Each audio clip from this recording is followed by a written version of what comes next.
Bienvenue dans ce webinaire qui est intitulé «Les services logistiques associés à la palette EPAL».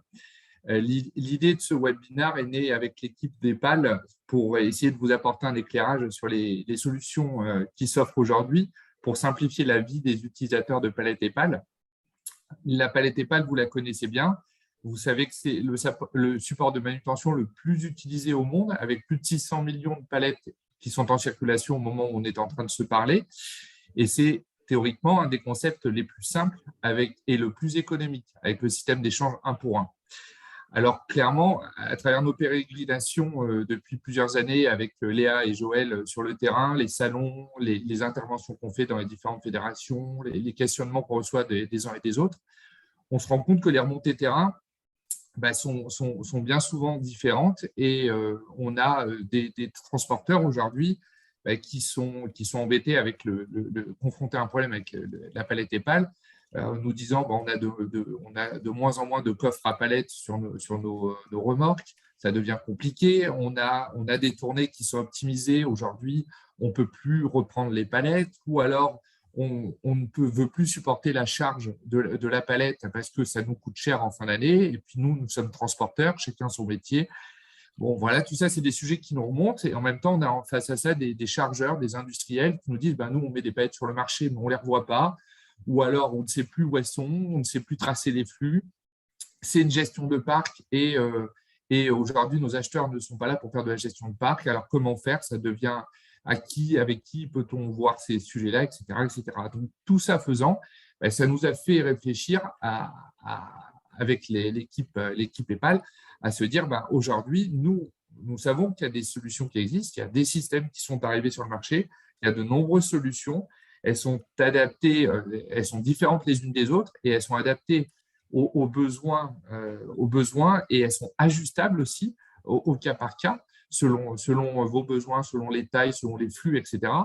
Et l'idée, c'était de vous les mettre en lumière, vous les présenter durant ces 2 heures pour que vous puissiez les découvrir pour ceux qui ne les connaissent pas, et puis effectivement échanger par rapport à vos questions qui peuvent subsister après ces présentations.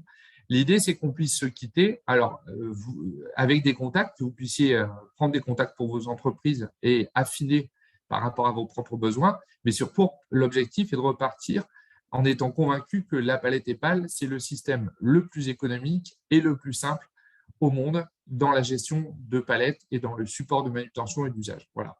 Donc, merci aux intervenants pour avoir joué le jeu et venir participer à ce webinaire. Et merci à tous de votre participation et de votre écoute.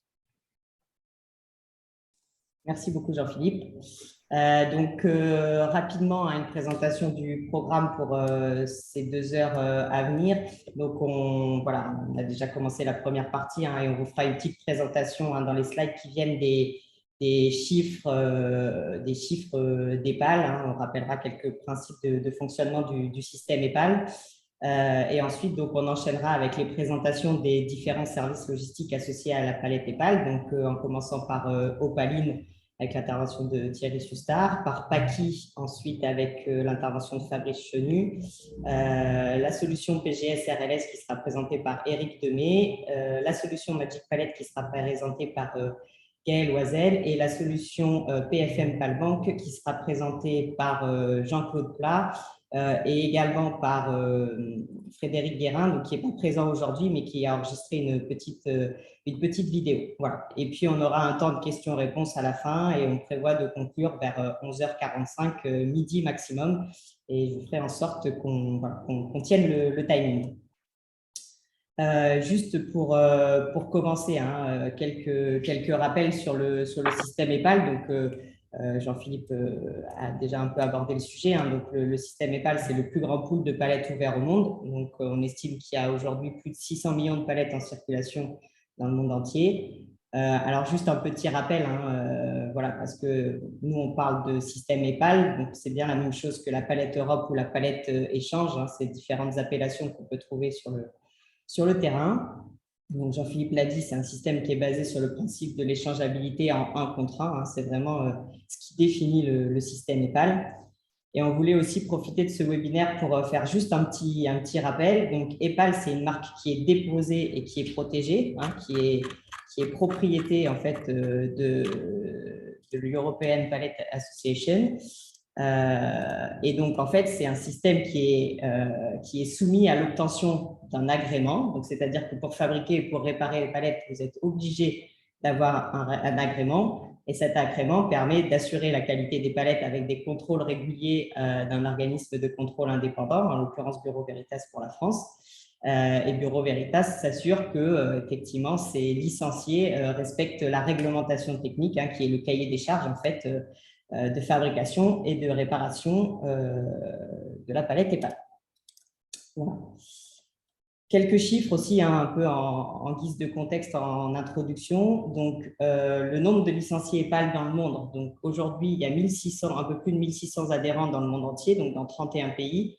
Donc là, vous voyez la répartition, hein, plus de 500 fabricants, plus de 1000 reconditionneurs. Et il y a également un système qui se développe, c'est la réparation avec des véhicules mobiles. Et on a également des licences de négociants de palettes EPAL. Donc, en termes de production et de réparation, hein, chaque année, les volumes de palettes fabriquées et de palettes réparées progressent. Et donc là, on vous a mis les chiffres 2021 parce que c'est les derniers chiffres qu'on a sur une année pleine. Donc, en 2021, il y a eu 101 millions de palettes fabriquées et 29 millions de palettes réparées. Donc, maintenant, si on fait un petit focus sur la France, donc le nombre de licenciés EPAL en France, c'est un peu plus de 200. Donc là, vous voyez la répartition, hein, donc 23 fabricants de palettes et 170, un peu plus de 170 reconditionneurs. On a également des véhicules mobiles, des négociants. Et puis, ça, c'est un peu une spécificité, hein, on a un réparateur de box palettes EPAL et un fabricant de plots à glow EPAL également. En termes de stade de production et de réparation, hein, pareil, donc là, des chiffres 2021. Donc, on a eu 1,3 million de palettes fabriquées en 2021 et 2,9 millions, donc presque 3 millions de palettes réparées en 2021. Voilà un peu pour les chiffres clés de la palette EPAL en France. Là, juste, encore une fois, je le disais un peu tout à l'heure, hein, mais on voulait vraiment faire un focus sur la vigilance qu'il y a à avoir sur la contrefaçon. La palette EPAL, c'est un standard qui est connu et reconnu, hein, dans le monde de la logistique. Et donc, comme tous les standards connus et reconnus, ben, c'est sujet à la contrefaçon. Donc là, juste quelques petits rappels, hein, mais on vous enverra le PowerPoint. Donc, comment s'assurer que son fournisseur de palette EPAL est bien agréé? D'abord, il faut demander la copie du certificat de licence avec la vignette datée de l'année. Donc là, vous voyez, hein, on vous a mis un exemple de certificat, ce à quoi ça ressemble. Et vous pouvez également aller vérifier rapidement, soit sur l'annuaire EPAL France si vous avez un fournisseur français, soit sur l'annuaire EPAL international si vous avez un fournisseur étranger. Voilà. Donc ça, c'est deux annuaires qui sont mis à jour très régulièrement et sur lesquels vous pouvez retrouver toutes les entreprises qui sont agréées EPAL. Et donc, on vous invite à aller consulter cet annuaire quand vous travaillez avec des fournisseurs de palettes EPAL pour bien s'assurer qu'ils soient agréés et donc qu'ils répondent aux standards et qu'ils vous assurent une qualité. Voilà, donc effectivement, hein, les vraies palettes EPAL, c'est des supports de manutention de qualité. C'est aussi une garantie de l'échangeabilité. Voilà. Et ça vous permet aussi d'avoir un fournisseur qui connaît le système EPAL, qui connaît la réglementation technique et qui pourra répondre à vos besoins. Voilà un peu ce qu'on voulait vous dire sur la contrefaçon. C'est un point vraiment important et on appelle à la vigilance sur ce sujet de la contrefaçon. Bon, là, on vous a remis les contacts, hein, donc Jean-Philippe a pris la parole. Joël Boutin, qui est également connecté, c'est notre chargé de mission EPAL en France. Et donc, si vous avez des questions techniques, notamment, il est à votre disposition. Voilà. Voilà ce qu'on voulait vous dire un peu en introduction. On ne va pas faire de temps de questions-réponses tout de suite. Je propose de passer directement la parole à Thierry Sustard d'Opaline pour la première présentation. Puis, dès qu'il aura fini sa présentation, on aura un petit temps de questions-réponses. D'ici là, n'hésitez pas, hein, si vous voulez, à écrire vos questions dans le chat. Donc, Thierry, je te projette ta présentation.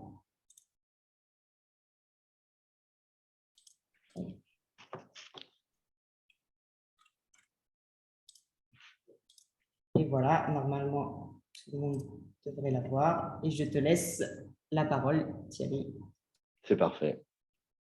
Merci Léa. Bonjour à tous. Donc, je suis Thierry, en charge pour Opaline de la partie commerciale et marketing. Donc, l'objectif, comme le disait Jean-Philippe, c'est de vous présenter les bénéfices de la solution Opaline vis-à-vis de la gestion des palettes Europe. Donc, si tu passes à la première slide, si tu veux bien, Léa, en fait, Opaline, ça a été créé en 2012, ça fait 10 ans maintenant. À l'époque, on avait été déployé essentiellement sur les industriels de l'agroalimentaire pour leur permettre d'optimiser la traçabilité de leur flux de palette Europe pour renforcer l'efficacité dans l'usage de la palette Europe, renforcer l'économie circulaire liée à la gestion des palettes Europe, justement pour permettre d'optimiser leur propre usage de leur parc de palettes. Depuis, on a fait un peu de chemin. Désormais, on est principalement utilisé par, alors oui, les industriels de l'agroalimentaire, mais aussi beaucoup de distributeurs pour renforcer l'économie circulaire liée à leurs emballages, des prestataires logistiques, des réparateurs de palettes, etc. Donc, on est un peu considéré comme un animateur de l'écosystème, une sorte de tiers de confiance indépendant qui permet vraiment d'optimiser la qualité de la donnée pour la gestion des palettes Europe. C'est vrai qu'au cœur de nos valeurs, et ce depuis quasiment le début d'Opaline, en tout cas depuis 2018, plus fort qu'avant encore, on a suivi une trajectoire de l'EFC. L'EFC, c'est l'économie de la fonctionnalité, de la coopération. Donc, c'est vraiment renforcer la coopération d'usage dans un système d'acteurs pour optimiser l'usage d'un bien. Donc, on est vraiment axé sur cette dimension RSE. Je vous le montrerai plus tard avec un vrai impact sociétal, un vrai impact environnemental. Et puis, on a eu la chance l'année dernière, on a remporté différents trophées, notamment l'année dernière, on a été labellisé par Solar Impulse de Bertrand Piccard. Et Solar Impulse, c'est quoi? C'est reconnaître une entreprise qui a des vertus pour la planète et qui est basée sur un modèle économique viable. Donc, on est aussi très fiers de ça. Tu peux avancer, Léa, si tu veux bien. Alors, le constat, c'est celui-là, en fait, c'est que les limites du système de la palette Europe aujourd'hui, c'est qu'elle est basée encore sur un fonctionnement en silo. L'industriel gère de son côté, souvent dans un fichier Excel ou par le biais d'un export de son WMS dans un format PDF ou Excel, les comptes d'emballage avec ses différents partenaires, transporteurs ou destinataires. En général, chaque fin de mois, il fait un point et puis il envoie à ses partenaires d'échange sa propre vision de ses comptes vis-à-vis des transporteurs ou des destinataires. Et puis pareil, à la fin du mois, le transporteur ou le destinataire, il suit dans son TMS si c'est le transporteur ou dans un fichier Excel si c'est le destinataire, ses comptes d'emballage avec son fournisseur. Et puis, on essaie comme ça de réconcilier de la donnée.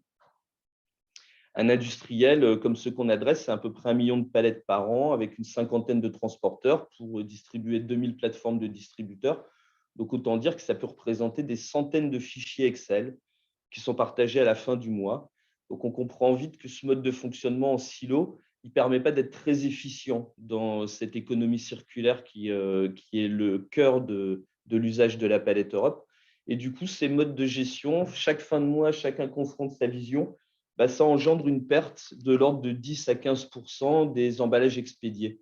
Quelquefois, c'est beaucoup plus. On a des clients qu'on a adressés qui perdaient 30% de leurs emballages, justement parce qu'on n'a jamais de consensus sur les quantités à devoir.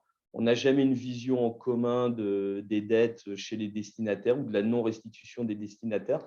Et tout ça, ça crée un fonctionnement qui est pas parfait et qui pourrait être vraiment optimisé si on avait un contrôle plus précis de ces flux. Et puis, on rajoute à ça le contexte inédit actuel. Depuis 1 an, on a une augmentation importante du prix du bois. C'est ce qui nous réunit tous aujourd'hui. Et du coup, ça met en exergue qu'on ne peut plus accepter aujourd'hui, à chaque fois qu'on expédie 100 000 palettes, d'en perdre à peu près 10 000. Parce que sur le plan environnemental, ce n'est pas fameux pour la préservation de la ressource naturelle qu'est le bois. Et puis, au niveau économique, aujourd'hui, si on perd 10% des 100 000 palettes expédiées, 10 000 palettes à 20 €, Ça fait un petit budget intéressant quand même d'optimisation. Accessoirement, c'est 4500 tonnes de CO2 qui sont relâchées dans l'atmosphère. 10 000 palettes, c'est quasiment l'équivalent de 4 terrains de foot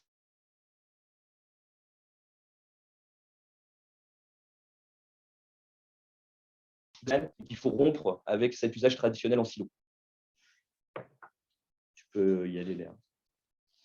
Du coup, Opaline, qu'est-ce que c'est? Opaline, c'est une plateforme digitale qui permet d'agréger les données des différents partenaires qui sont concernés par la gestion des palettes Europe. Donc, on est une plateforme web où on va agréger la donnée de l'industriel par le biais de son WMS, agréger la donnée du TMS du transporteur, agréger la donnée du distributeur, et puis on va partager cette information en temps réel entre les trois partenaires. On ne va pas confronter trois visions pour essayer de trouver un consensus. On va mettre en avant une donnée unique, la même pour tous, industriels, transporteurs et destinataires. Ainsi, on va s'assurer de la qualité de la donnée, puisqu'on va également assurer le consensus dans les balances, dans les comptes à devoir d'emballage entre l'industriel, le transporteur et le destinataire, justement pour plus d'efficience dans cette économie circulaire liée à la palette Europe. Accessoirement, on va aussi agréger la donnée des réparateurs de palettes. Quand le transporteur va restituer des emballages chez un réparateur, un Burban ou un autre, eh bien, on va aussi récupérer cette information directement. Le réparateur va pouvoir dire « j'ai en ma possession des emballages restitués par le transporteur pour ton compte industriel, chargeur ». Et puis, la même chose avec les relocalisateurs. On est interfacé avec la solution Palbank de PFM, par exemple. À chaque fois qu'un transporteur, pour éviter de transporter du bois, relocalise via le réseau de relocalisation de PFM, et bien de la même manière, l'information elle est disponible chez PFM, chez l'industriel, chez le transporteur. Donc, on a toujours une vision précise des dettes, des créances, des comptes, des balances. Et on a des outils de supervision qui nous permettent justement d'animer tout cet écosystème pour rendre plus vertueux la notion d'échange entre les partenaires. Du coup, les bénéfices, vous l'aurez compris, essentiellement, alors toujours très axé RSE. RSE, c'est responsabilité sociétale et environnementale. Les deux premières figures de gauche, la pacification des échanges et la diminution du temps de traitement, ça c'est un impact sur la partie sociétale des entreprises. Il y a énormément de tensions entre un industriel qui va être en rupture de palette sur sa chaîne de production et son service supply chain qui rappelle ses transporteurs en mettant beaucoup de pression avec des menaces de facturation pour de la non-restitution d'emballage. Tout ça, ça crée beaucoup de tensions. À partir du moment où on a un consensus sur la dette, qu'on est d'accord sur les quantités à devoir, il ne nous reste plus qu'à mettre en œuvre l'optimisation de la restitution. Donc, on enlève énormément de tensions entre les partenaires et on restaure la qualité de la relation commerciale. Et puis, à partir du moment où on n'a plus besoin, à la fin du mois, d'essayer de trouver le consensus sur les dettes et les créances, on réduit beaucoup le temps administratif puisque la donnée, elle est au quotidien partagée en temps réel pour toujours plus d'efficacité. Ça, c'est sur la partie sociétale. Et puis, sur la partie environnementale, si on augmente le taux de restitution, l'engagement qu'on prend, c'est une restitution de plus de 20%. Dans certains cas, on augmente de plus de 50% le taux de restitution. Ça veut dire qu'on réutilise mieux ses propres palettes Europe, donc on a moins besoin d'en acheter. Et du coup, ça a un impact direct sur la ressource bois, puisqu'on a moins besoin de refabriquer de palettes et du coup, on préserve naturellement la ressource aussi. Tout ça, donc c'est allier le ROI et la RSE pour avoir des projets dans les entreprises qui sont très rapides à déployer parce que très efficaces et faciles à mettre en œuvre dès l'instant où on rompt avec le mode de fonctionnement en silo. Je vous ai pris un petit cas d'exemple, c'est ADO. ADO, c'est la maison mère des grandes sociétés de bricolage telles que Leroy Merlin, Weldom, Bricoman, etc. ADO, ils ont toujours 2 entrepôts continentaux. Ils livrent 15 business units à travers l'Europe. Donc, les business units, c'est justement Leroy Merlin, Weldom. Au total, c'est 45 entrepôts. Ils étaient 100% palettes perdues, donc avec un bilan carbone qui était pas super, des dépenses pour du rachat de palettes en format perdu constant. Et puis, ils ont décidé de passer sur la palette échange, la palette Europe, avec des gros bénéfices tout de suite pour eux. Alors, ça représente quand même 600 000 palettes expédiées à travers ces 45 entrepôts. Ils ont réalisé à l'achat une économie d'1 million par an. Et ça, c'était à périmètre sur une palette qui n'était pas à 20 euros. Aujourd'hui, s'ils devaient projeter l'économie réalisée aujourd'hui, ça serait encore plus important que ça avec le prix du bois actuel. Ils ont un taux de réutilisation au sein du groupe de 40%. Il y a 240 000 palettes sur les 600 000 qui sont réutilisées. Et pour celles qui ne sont pas totalement réutilisées, elles sont transférées à l'entrepôt de destination qui, lui, la réutilise pour son propre usage de distribution dans son pays. C'est 10 tonnes d'équivalent CO2 économisées, c'est 65 hectares de forêt préservée. Tout ça, c'est pérenne pour ADO parce que sur le plan économique, ils ont fait une grosse économie. Et puis sur le plan environnemental, on comprend bien qu'ils ont fait un vrai effort de préservation de la ressource naturelle. La dernière slide que j'ai prévue pour cette présentation, c'est juste quelques références avec lesquelles on travaille. Bon, ce n'est pas ce qui m'importe le plus. Alors, oui, aujourd'hui, c'est un peu plus de 20 millions de palettes Europe qui passent dans le système Opaline, de 20 millions d'expéditions. Moi, ce que je retiens surtout, c'est les commentaires de nos clients. À partir du moment où ils rompent avec le mode de fonctionnement silo et qu'ils ont une maîtrise totale de leurs données, une optimisation de la reverse de leurs emballages, ils se demandent même comment ils faisaient avant ou pourquoi avant ils étaient en gestion Excel ou gestion silotée avec export de leur WMS à la fin du mois. Et je retiens le petit commentaire de Hugues de Villeneuve qui dit qu'aujourd'hui, voilà, il y a une vraie maîtrise, plus de fluidité, d'avoir l'information en direct. Et ça leur permet ils ont enlevé beaucoup de pression sur les transporteurs et ils ont un vrai partage de données, des vraies relations commerciales qui sont saines avec leurs transporteurs. Voilà, moi j'en ai fini, Léa, côté Opaline. Merci de votre attention à tous et à votre disposition si vous avez des questions. Merci, merci Thierry. Est-ce qu'il y a déjà une ou deux questions tout de suite pour Thierry sur la présentation Opaline? Oui, bonjour, de Hertz, si vous m'entendez. Oui, bonjour. Oui, bonjour Thierry. J'aurais une question concernant l'utilisation du site à l'étranger. Est-ce qu'une version anglaise est déjà disponible? Oui, tout à fait. Oui. La plateforme elle est traduite en 9 langues aujourd'hui. Elle sera bientôt disponible en 10, mais en anglais, oui, c'est disponible, effectivement. Une question? Oui, allez-y, Frédéric. Oui, Frédéric Léonard, Palette Landschauss dans les Landes. Sur le terme de communication, qu'est-ce que vous appelez par forêt préservée? Parce que ce n'est peut-être pas une bonne communication, de mon avis. Et en fait, comme sur un usage au quotidien, on permet de réduire de 10 à 15% le nombre d'emballages perdus. C'est-à-dire que l'industriel, il a un besoin d'achat de nouvelles palettes réduit de l'ordre de 10 à 15% parce qu'il utilise mieux son propre pooling. Donc, c'est ça qu'on considère comme un impact direct sur la ressource parce que c'est 10% de son besoin qu'il va pouvoir adresser avec son propre pooling. Parce que pour moi, le terme préserver la forêt n'est peut-être pas le bon terme à utiliser, puisque c'est justement parce que la forêt est cultivée, gérée et elle est plus ou moins entretenue grâce justement à tous ceux qui utilisent le bois. Et donc, préservation de la forêt, je trouve que ce n'est peut-être pas un terme approprié. Mais de toute façon, aujourd'hui, enfin, voilà, je pense que ce n'est pas le débat aujourd'hui sur la préservation, sur ce mot de la préservation de la forêt. Juste, de toute façon, les systèmes à la fois de palettes qu'on reconditionne et à la fois de mise sur le marché de palettes neuves, c'est des systèmes qui sont tout à fait complémentaires. On prend souvent le parallèle avec le marché de l'automobile. C'est-à-dire qu'on a un marché de l'occasion, on a un marché de la voiture neuve. C'est la même chose aussi pour la palette. C'est-à-dire que c'est bien de développer l'économie circulaire, de développer la réutilisation de palettes, etc. Mais de toute façon, on sait très bien que ça n'empêche pas d'un autre côté d'injecter de la palette neuve dans le système et c'est même quelque chose qui est nécessaire pour préserver également la qualité. Voilà, c'est vraiment deux marchés qui fonctionnent en parallèle et qui ont tous les deux leur place. Est-ce qu'il y a d'autres questions? Oui, bonjour Thierry, c'est Joël de la FNP.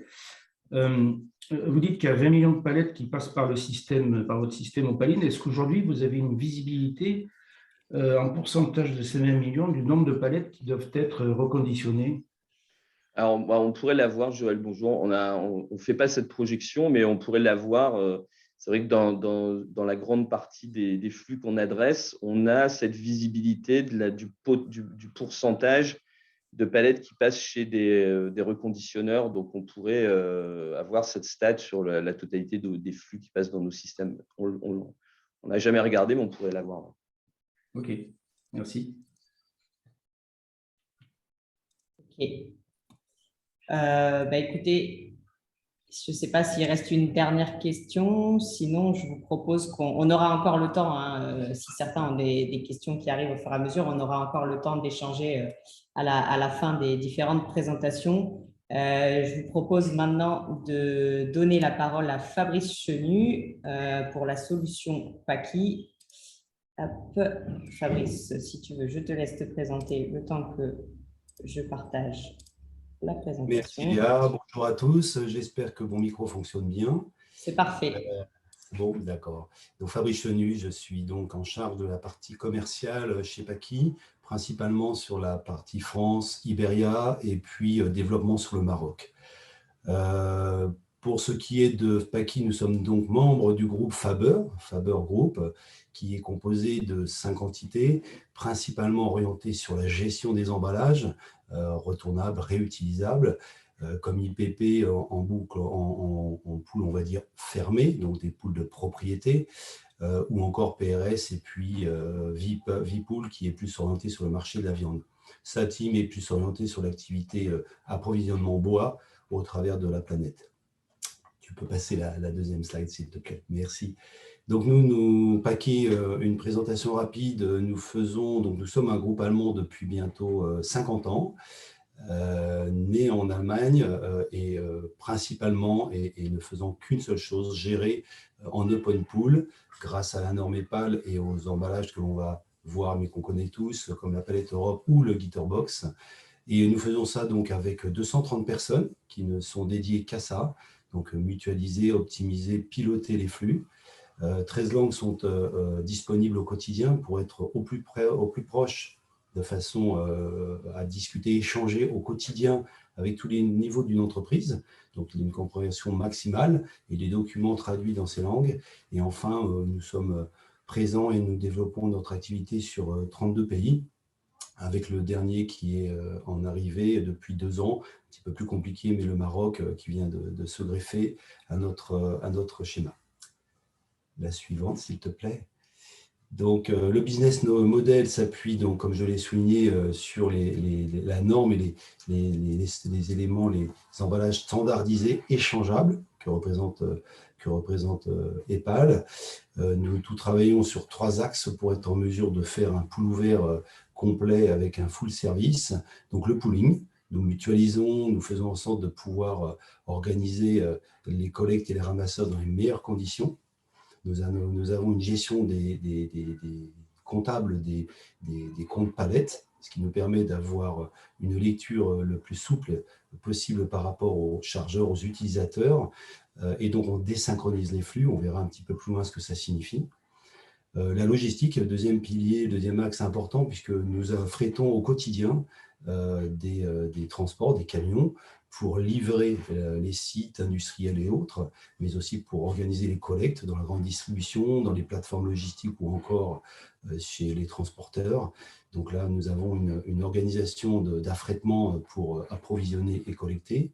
Et enfin, l'innovation, donc il y a à peu près une petite 50aine d'années, nous avons mis en place cette gestion comptable et physique, donc la logique du compte palette, où en fait, on gère le compte comme des euros, sauf que l'on parle ici d'emballage. Et puis, on va gérer les débits et les crédits, ce qui permet d'avoir une lecture permanente. On verra après au travers de différents outils. Nous avons mis en place donc des outils régulièrement. Nous avons développé le Drop and Drive, on verra un peu plus loin, et puis le e-voucher, qui nous permettent justement d'aider, de simplifier l'utilisateur. On peut passer à la suivante.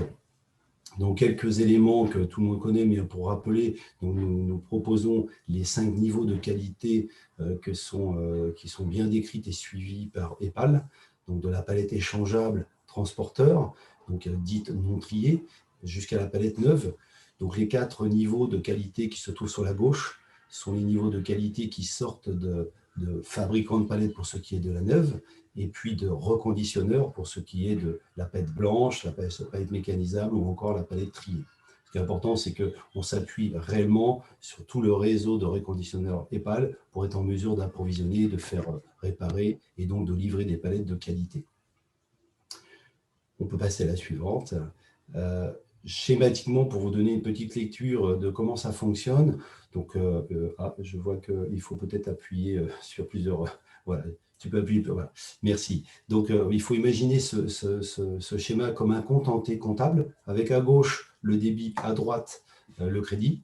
Comment ça fonctionne lorsqu'on reçoit des ordres ou des plannings de livraison? Nous allons donc livrer le site, donc on va débiter le compte. Une fois que le compte est débité, vous allez donc livrer vos marchandises et ensuite les marchandises vont être libérées des palettes et les palettes vont être collectables. Donc nous allons donc, dès que nous allons collecter les palettes, nous allons créditer le compte.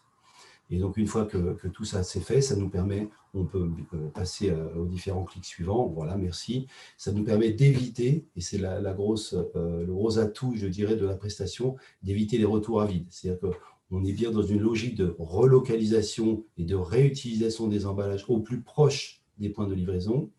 Et on est bien sur la même optique pour la partie restitution.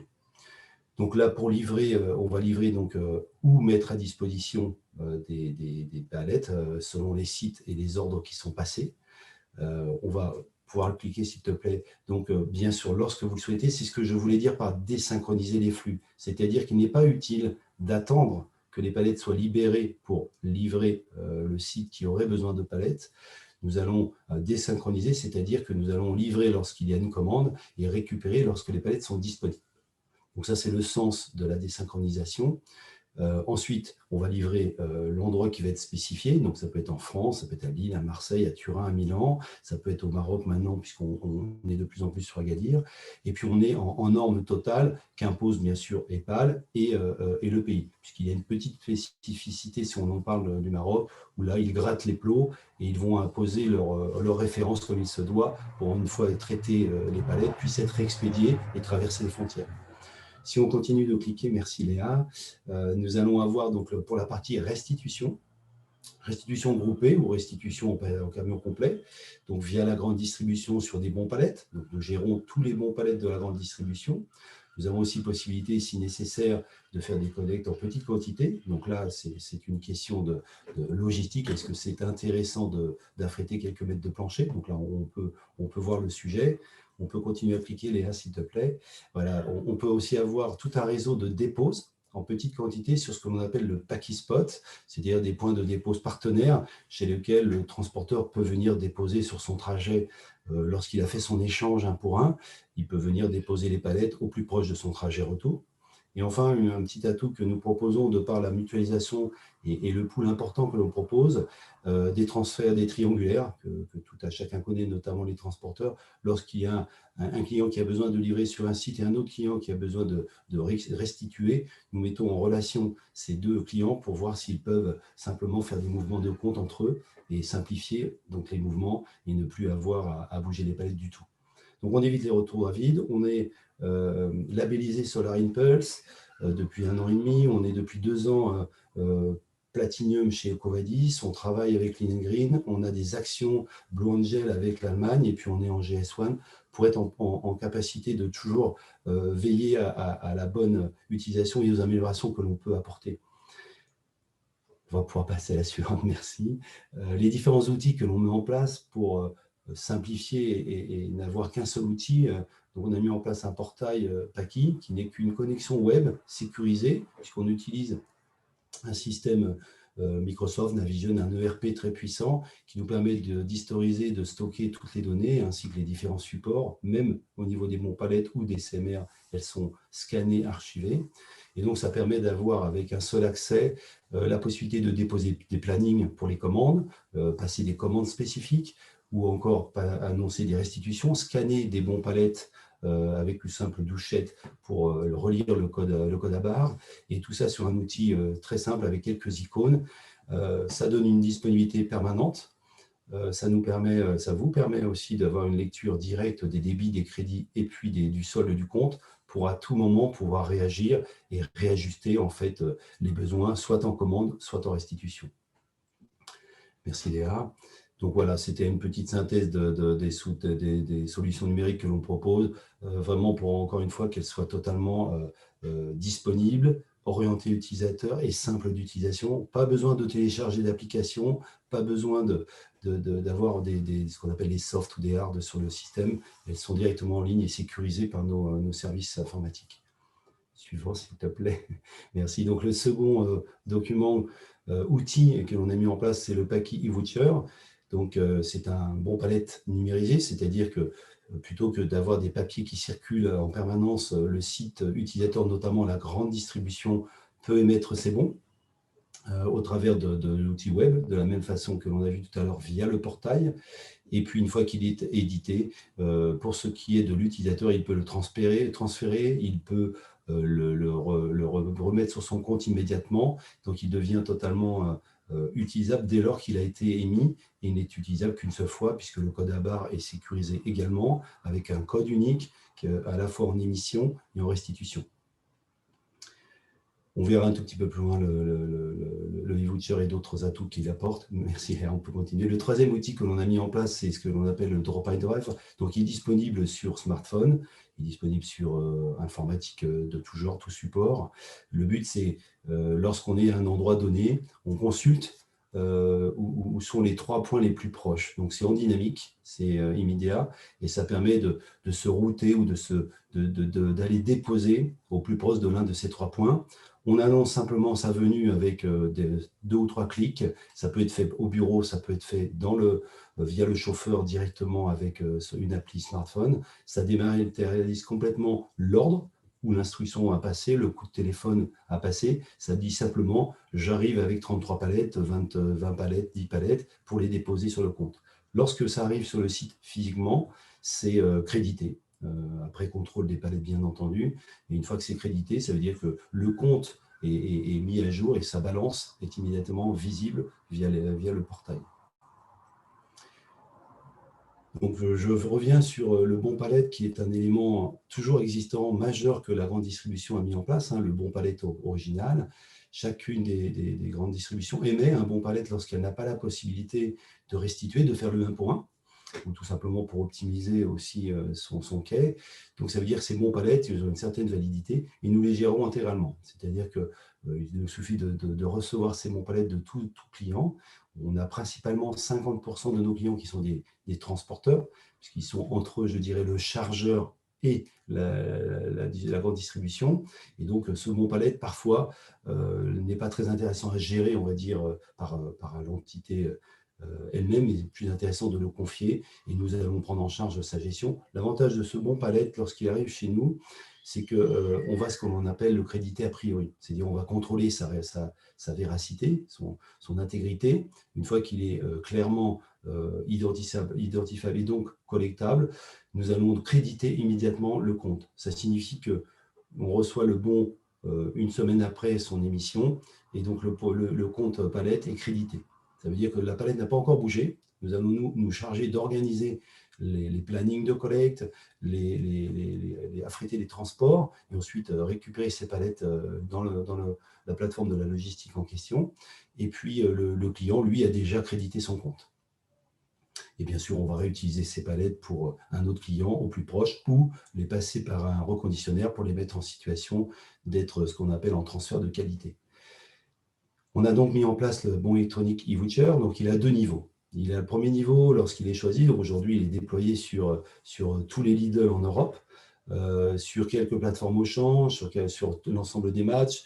Tu peux peut-être cliquer s'il te plaît Léa, et on devrait voir apparaître là où il est déjà implanté, pas sur l'ensemble du réseau pour Carrefour, Auchan et Casino, sur quelques plateformes en phase déploiement, test et déploiement, pour que justement on puisse rapidement avoir une visibilité, un déploiement sur l'ensemble des plateformes.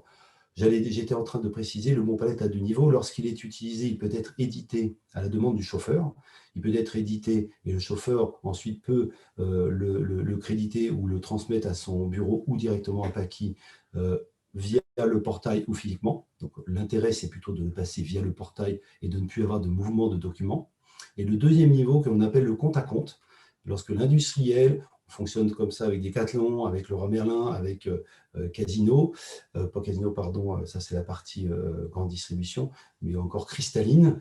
Donc là, on a des comptes à compte, ça veut dire qu'il y a une CMR qui arrive avec un code qui est présenté au site en question, chez Casino, chez Match, et donc à partir de là, le Casino Match va saisir ces éléments sur le portail, et donc vont être débités automatiquement le compte de Match et créditer automatiquement le compte de Cristalline, de Decathlon.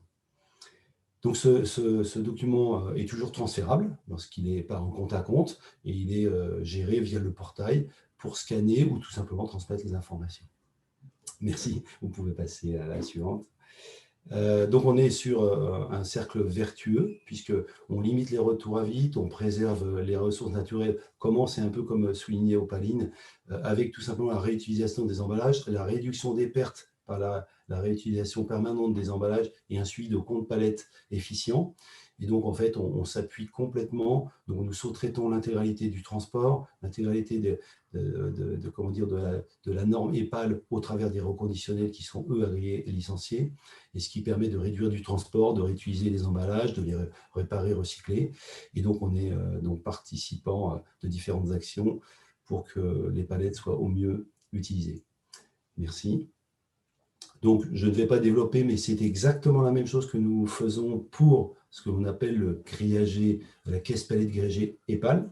Donc, c'est un Gitterbox, aussi appelé ainsi. Il y en a plus de 20 millions qui circulent. C'est plutôt dans le monde industriel de l'automobile. Et on fait exactement la même chose, c'est-à-dire on va faire un pool ouvert. On va exactement de la même façon livrer des emballages, par exemple, à Madrid, sur une usine en Galice, en Espagne, et récupérer ces emballages en France, à Berlin ou encore en Espagne. Et puis, on va éviter ces retours à vide de ces Gitterbox pour que, justement, on puisse avoir une réduction des émissions de CO2 et optimiser au maximum le réseau en faisant une mutualisation, un pool commun que nous exploitons et nous mettons à disposition au travers de nos livraisons. Quelques références rapidement pour situer quels sont les différents acteurs, que ce soit en industriel, en grande distribution, en transport. Nous avons des Steph, des Carrefour, des Danone, Leroy Merlin, ADO, Decathlon, donc un certain nombre, Cristalline qui nous utilise beaucoup aussi, Panzani, parce qu'on est sur la désynchronisation des flux, c'est-à-dire nous avançons les palettes, ou alors vous pouvez créditer lorsque vous avez un surplus quelque part pour venir ensuite être en mesure de pouvoir relivrer. Voilà pour ces différentes références. J'espère que j'ai été assez rapide. Merci à tous de votre attention. Merci Fabrice. Merci beaucoup Fabrice. Est-ce qu'il y a une ou deux questions pour Fabrice sur les solutions Paki qui ont été proposées? Oui, j'ai une question. Fabrice et Joël, bonjour. Oui, Joël. D'abord, une petite remarque. Tu as fait dans la déclinaison de la qualité des palettes EPAL, tu fais référence à l'UIC. Tu sais que EPAL et l'UIC se sont séparés depuis de nombreuses années. Donc, ça serait bien que tu le supprimes dans ta présentation. Ça me ferait plaisir. Je vais le retirer avec plaisir, mais ça s'appelait UIC 515 ou quelque chose comme ça, mais très bien, je l'enlèverai sans aucun problème. Non, plus sérieusement, à un moment donné, tu as évoqué le fait de créditer un certain nombre de palettes sur un compte client, ce que je comprends, par rapport à un transfert qualité. Mais à quel moment ce transfert de qualité s'opère et par qui il est opéré? C'est-à-dire qu'à un moment donné, si tu récupères 30 palettes chez Carrefour, qui va valider la qualité du nombre de palettes à recréditer chez ton client entre les bonnes, les cassées, voilà. Très bonne question. Donc, en fait, c'est totalement transparent pour, bien sûr, nos clients. Ça se passe au niveau du contrôle au déchargement. C'est-à-dire que sur ce qu'on appelle les Paki Spots, il y a un contrôle de qualité qui se fait. Regardez si on est bien dans un cadre de restitution de palettes Europe et PAL. Et ensuite, lorsque ces palettes elles sont suffisamment consolidées pour faire un camion complet, elles sont ensuite soit réexpédiées en échangeable direct, c'est comme si elles étaient passées d'une plateforme de grande distribution chez un autre client, donc un transporteur qui aurait récupéré et relivré, ou alors on va les déposer chez un reconditionneur qui, lui, va transformer ces palettes qu'on lui a apportées EPAL Europe pour les mettre en situation d'être utilisées, mécanisables ou encore DH. Ok, merci. Merci. N'hésitez pas à garder vos questions pour la fin. J'essaye qu'on respecte le timing pour tout le monde, c'est plus agréable. Donc, Eric, je vais te laisser la parole pour la présentation de la solution PGS RLS. Normalement, c'est bon. Si tu nous entends bien, Eric. Bonjour à tous, vous m'entendez bien? Oui, parfait. Oh, super, excusez-moi, j'ai eu quelques problèmes de connexion. Donc, Eric Demey, donc je suis le directeur général de PGS Reverse, donc, qui est la filiale dédiée, on va dire, aux services logistiques pour nos clients, filiale appartenant à 100% au groupe PGS. Si tu peux... Voilà, donc quelques mots rapides sur la présentation de PGS Group. Donc, c'était fondé en Normandie en 1993 à Rouen, plus de 300 millions d'euros de chiffre d'affaires en 2021, et c'est une entreprise qui a intégré tous les métiers autour de la palette. Aujourd'hui, nous avons 18 sites de reconditionnement en propre. Nous travaillons avec d'autres partenaires également pour PGS RLS. Nous avons 12 sites de production, 5 scieries. Depuis 2019, nous produisons également nos clous. Donc, on a une usine de production de clous, ce qui est important pour les palettes. Et nous avons intégré également 2 sociétés de transport pour les flux amont d'approvisionnement de bois, et les flux aval pour la livraison et les collectes de nos palettes pour les clients. 25 millions de palettes neuves par an produites, tout format confondu. 20 millions de palettes reconditionnées que nous gérons dans 8 pays, avec plus de 40 sites et plus de 800 collaborateurs. Donc, PGS Reverse, aujourd'hui, l'objectif, c'est de proposer plus que des palettes. Donc, tout ce qui est service autour de la palette. Nous avons 3 solutions. Location simplifiée avec nos palettes Eco-PGS au format 80-120 ou 100-120. L'objectif étant de remplacer les palettes perdues utilisées par nos clients. On propose également le système Reverse Plus pour la gestion des parcs logistiques de nos clients, tout format et tout support confondu, et PGS RLS, qui est le sujet du jour, pour la relocalisation des palettes EPAL et Düsseldorfer. Je vous propose une petite vidéo explicative.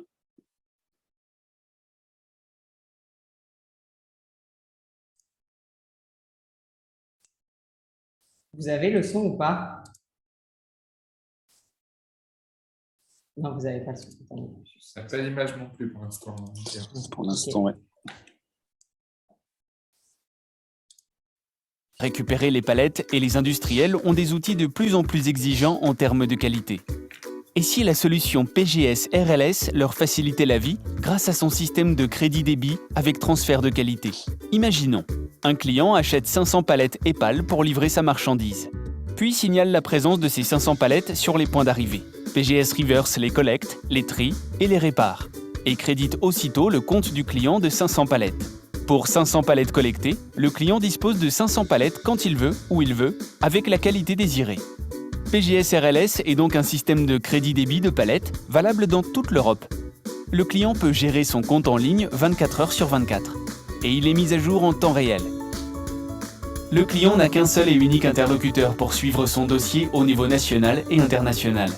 Grâce à la densité de son réseau, PGS Reverse limite tout déplacement à vide de vos palettes. Il vous aide ainsi à gérer de manière économique et écologique votre parc de palettes et vous simplifie la gestion.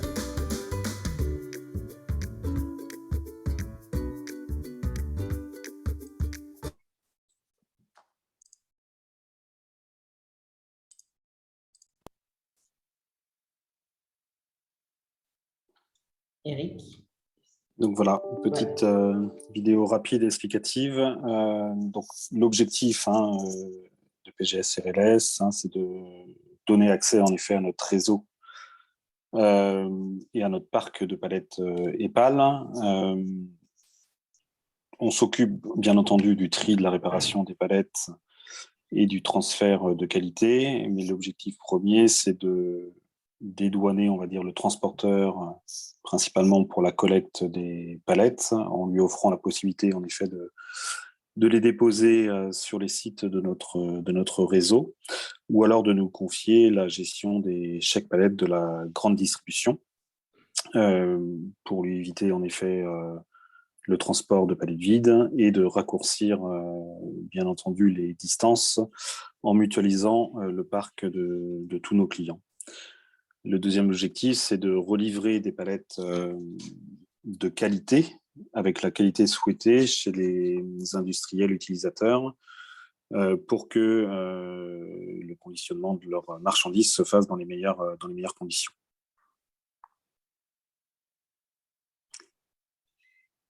Donc, pour la gestion du dossier, donc un seul interlocuteur, pour tous les flux nationaux et internationaux, bien entendu. On va accompagner les clients pour gérer ces fluctuations d'activité, principalement les saisonnalités, en lui mettant des palettes à disposition à l'endroit et au moment voulu. Le système, c'est comme un compte bancaire. La monnaie, c'est la palette avec le débit crédit, et permet bien entendu d'éviter d'acheter des palettes et de gérer 100% du parc en prestation.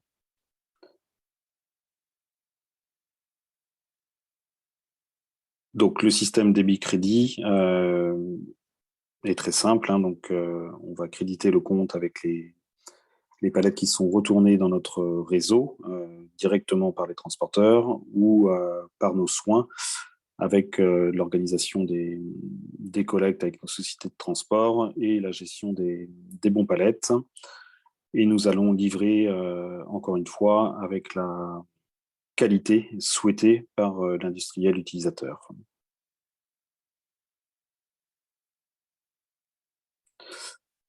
Gestion simplifiée avec le système du débit-crédit. L'objectif, c'est en effet d'être transparent et d'éviter à chacun des clients utilisateurs de trier les palettes, de les réparer bien entendu, de limiter les transports à vide. On va gérer en effet la saisonnalité, d'éviter les tensions également avec les clients, parce que nous allons nous-mêmes prendre les rendez-vous et organiser les collectes. Un suivi transparent du solde, du compte, des mouvements avec notre application MyPGS, que l'on met à disposition, bien entendu, de nos clients.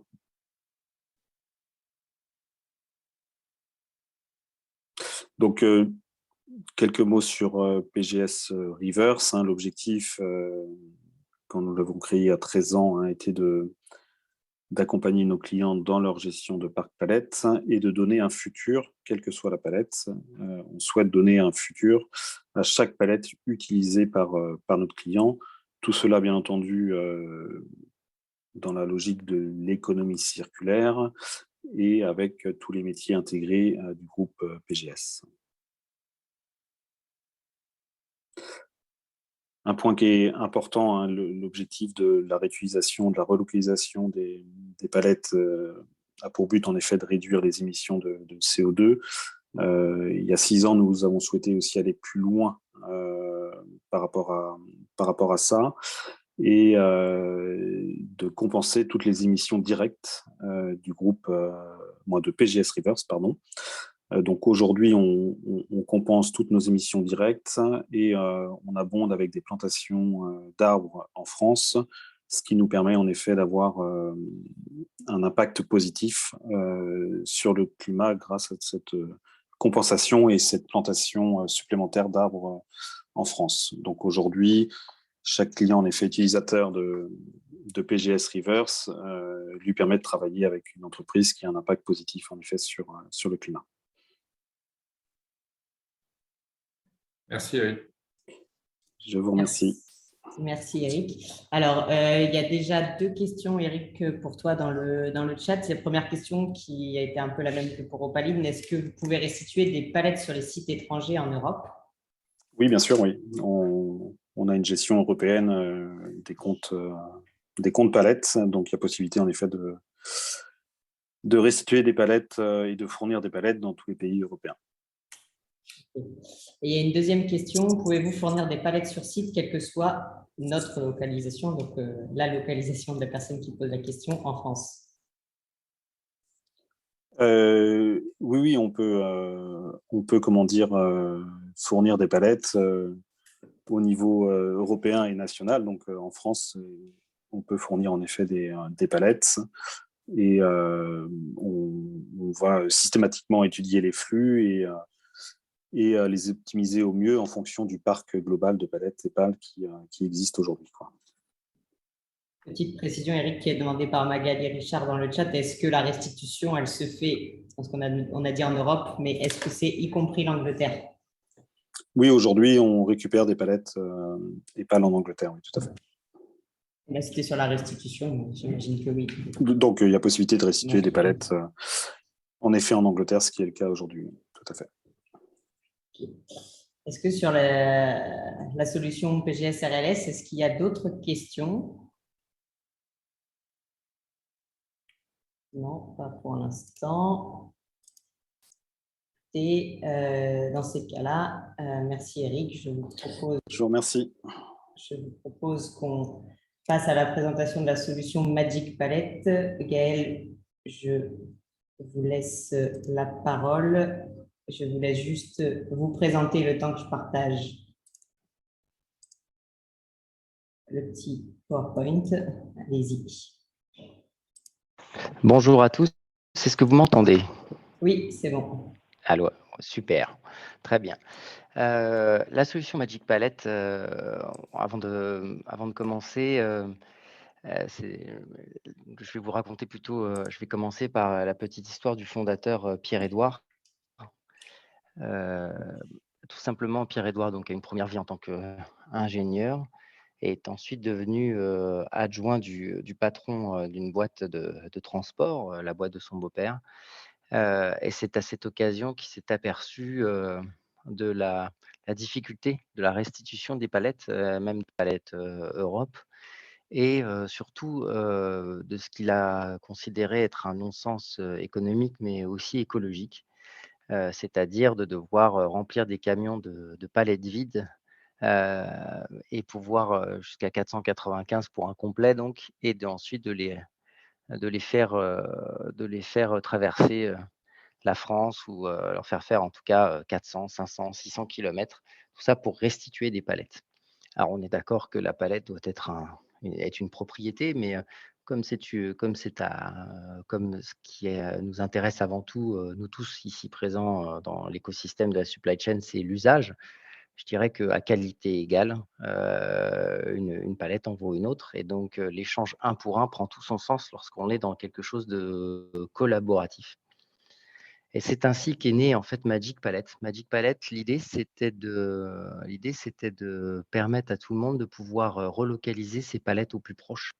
Donc réduire au maximum le nombre de kilomètres parcourus pour que restituer ces palettes.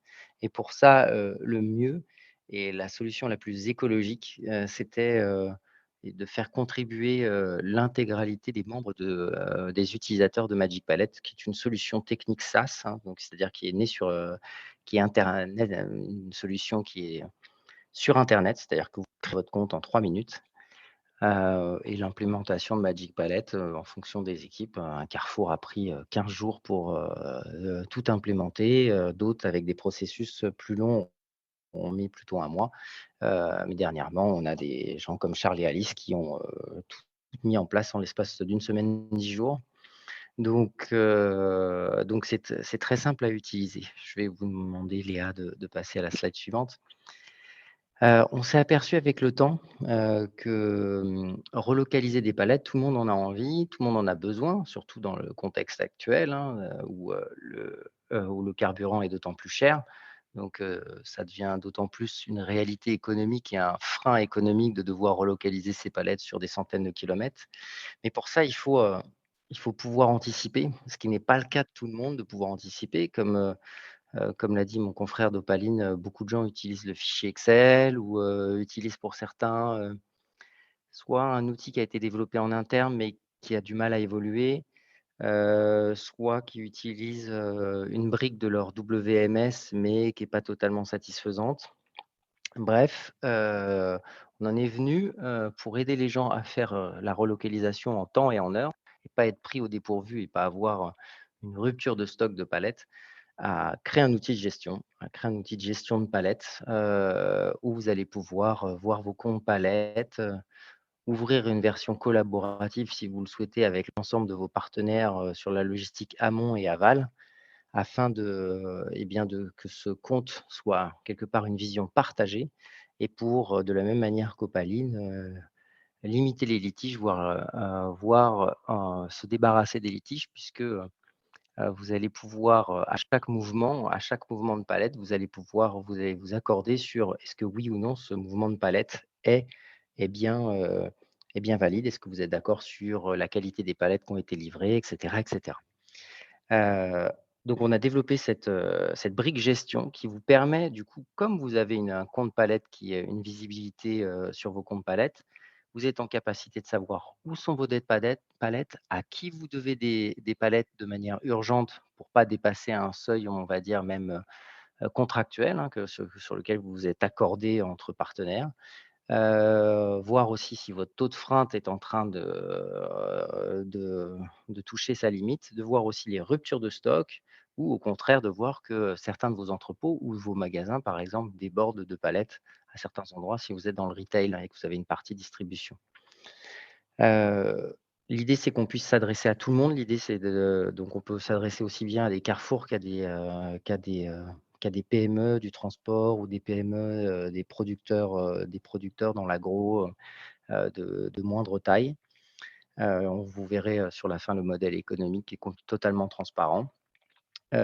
L'idée, c'était vraiment de se dire que puisque vous anticipez correctement sur sur vos comptes palettes, vous allez pouvoir relocaliser.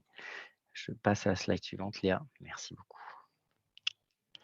Voilà, donc la gestion, on va pas rentrer dans le détail ici. L'idée, c'est que si vous êtes intéressé, vous viendrez nous voir.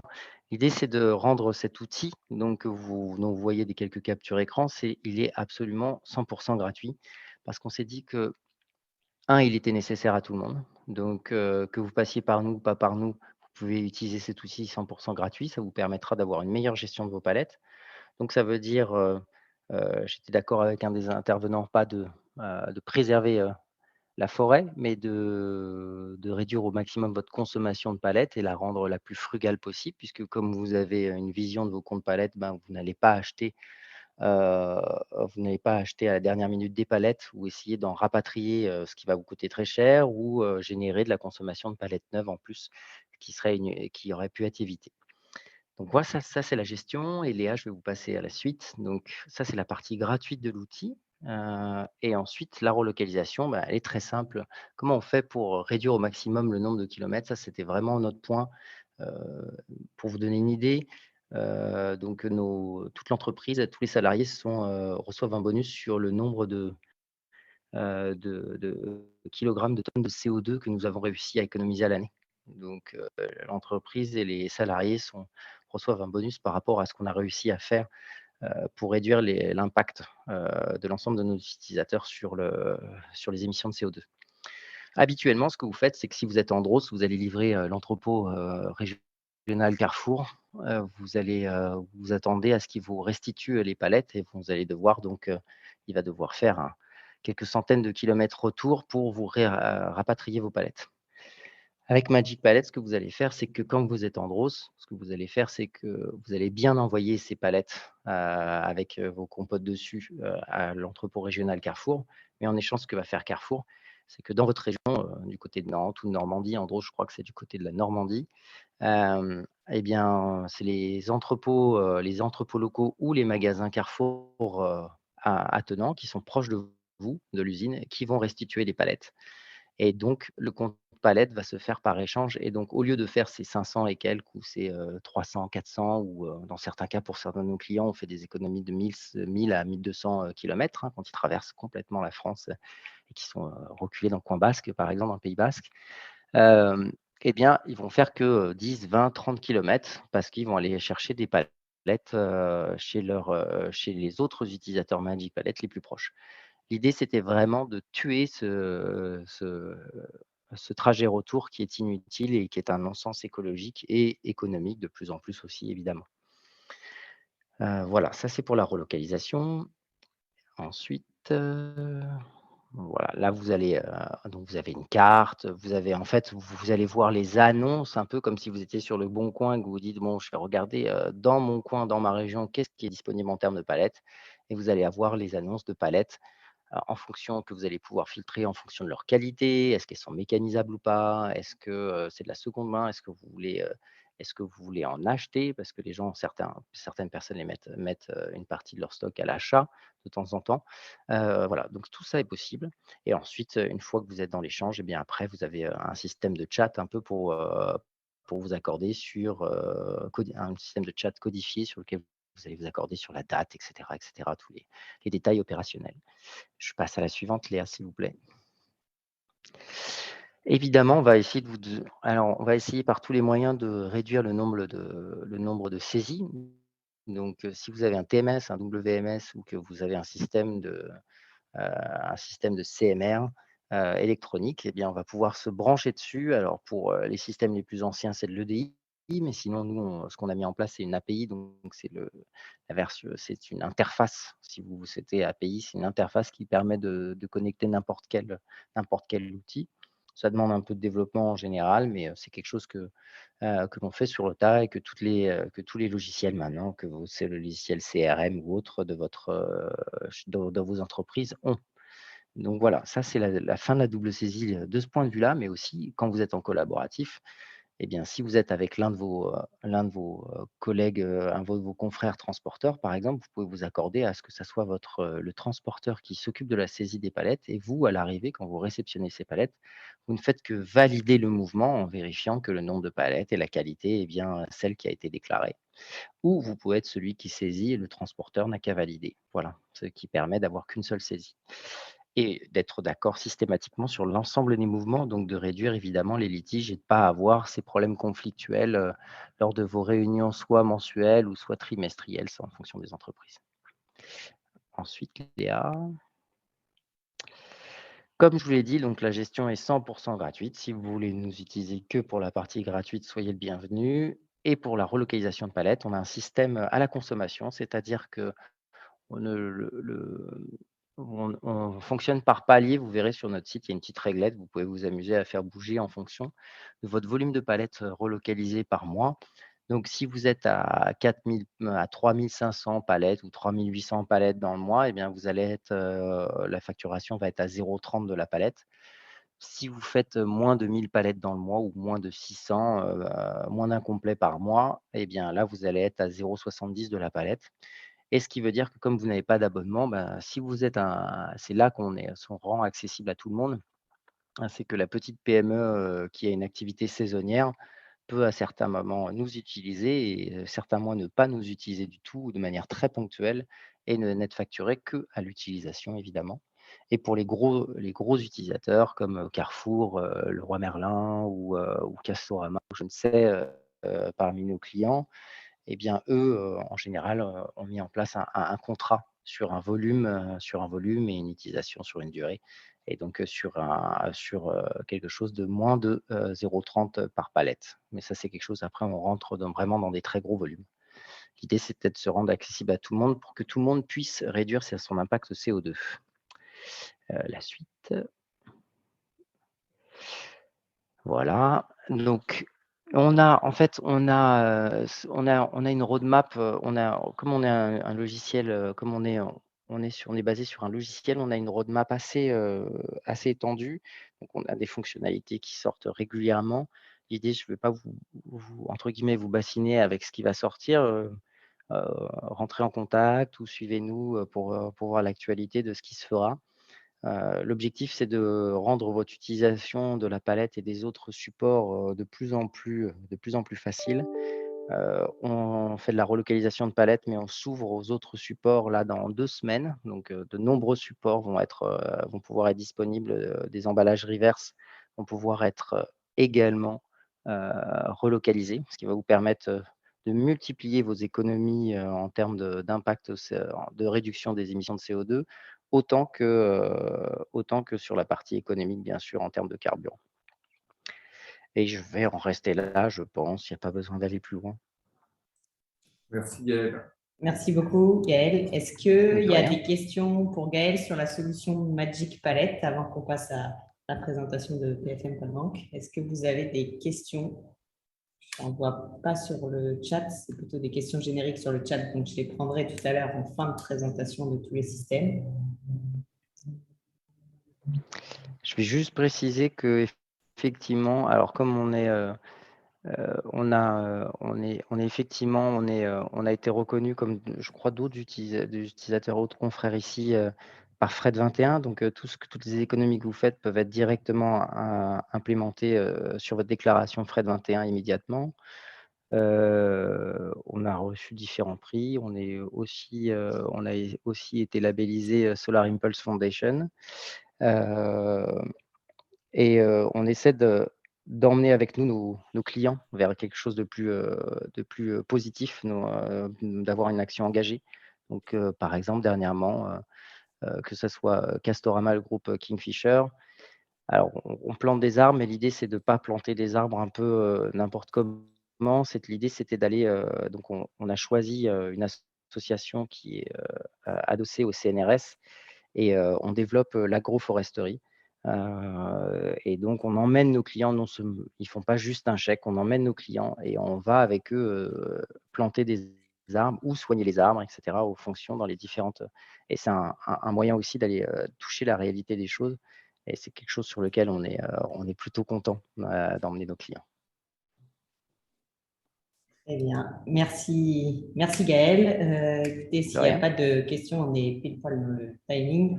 S'il n'y a pas de questions, je vais donner la parole à Jean-Claude Plat en introduction qui va nous présenter la solution PFM Palbanque. Et puis pendant ce temps, je prépare la vidéo donc, de Frédéric Guérin qui n'est pas là, mais qui a enregistré quelques mots. Allez-y, Jean-Claude. Ok, merci Léa. Donc, bonjour à tous. Donc, Jean-Claude Plat, donc fondateur du groupe Injan, transporteur, dont j'ai passé les rênes à mes 2 garçons l'année dernière. Je suis également membre du conseil de gouvernance de l'EPAL. Donc, moi, je vais vous faire rapidement l'historique et ensuite, ce sera Frédéric par la vidéo qui prendra le relais. Donc, l'aventure PFM a débuté en 2010 sous mon impulsion et celle du groupement Astre et également du groupe Burban. La société elle a été créée en 2012 et les groupements à l'époque Evolutrans, Flow et Trade Union nous ont rejoints dans ce challenge au sein d'une holding qui s'appelle H3P et qui détient aujourd'hui 100% de PFM avec une autre holding qui s'appelle H2P. Et je suis actuellement le président de ces 2 holdings. Donc, nous sommes les premiers à avoir lancé un concept dans lequel les utilisateurs sont également prestataires et pour certains actionnaires. Dans un premier temps, et à la demande de la profession qui ne souhaitait plus gérer les échanges palettes ou du moins essayer d'en faire le moins possible sur ce dossier-là, PFM s'est orienté également vers les chargeurs pour commercialiser le produit tout en s'appuyant sur les transporteurs pour assurer le service. Mais rapidement, on s'est retrouvé en concurrence avec les acteurs du marché, notamment dans les appels d'offres, et ça a remis en cause notre modèle économique, Et c'est pour ça qu'en 2017, on a complètement changé de stratégie. À ce moment-là, le groupe Burban est sorti du jeu. Et on a proposé à ce moment-là donc, aux transporteurs la solution Palbank, qui leur permet aujourd'hui donc, de mieux gérer les échanges palettes et d'en réduire le coût, tout en réduisant fortement l'impact carbone. Notre point fort, c'est vraiment le maillage du territoire et une application sans faille des transporteurs qui sont à la fois prestataires et utilisateurs. On n'intervient pas du tout dans la réparation des palettes. Hein. Ça, c'est la mission des licenciés EPAL. Et aujourd'hui, on a environ 1200 transporteurs qui utilisent le produit Palbank. Les chargeurs de renom sont également aujourd'hui séduits par le produit Palbank, qui est une alternative aux autres solutions. Le nombre d'utilisateurs et le volume de palettes traitées sont en constante progression depuis plus de 5 ans. Notre modèle économique est désormais rentable et les perspectives de développement sont encore très importantes, tant en France qu'en Europe. Voilà pour la partie historique. Et je vais laisser maintenant Léa nous lancer la vidéo où Frédéric nous explique un peu plus le produit. Ok, merci Jean-Claude. Je lance la vidéo. Je la partage.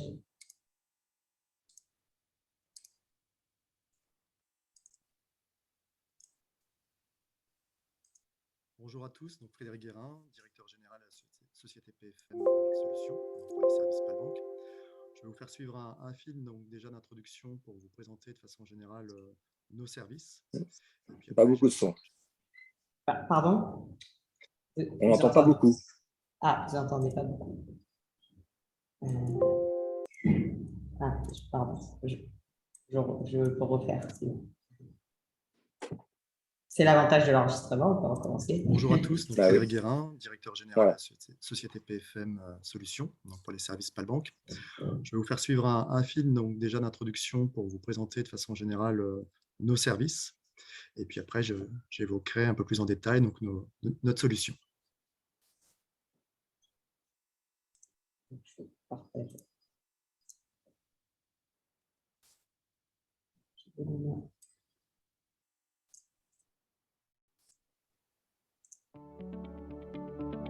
Les palettes sont indissociables de l'acheminement des biens de consommation à l'échelle mondiale. Dans les usines, les entrepôts, les plateformes, les zones industrielles et les centres-villes, on les retrouve partout. Pour approvisionner l'économie française, plus de 250 millions de palettes circulent en permanence sur notre territoire. C'est l'équivalent de 7 fois et demi la circonférence de notre planète. Le retour des palettes vides consignées implique un coût de transport et un impact environnemental. Il faut agir. PFM Solutions réinvente la consigne locale à travers les services Palbank et le Click and Pallet.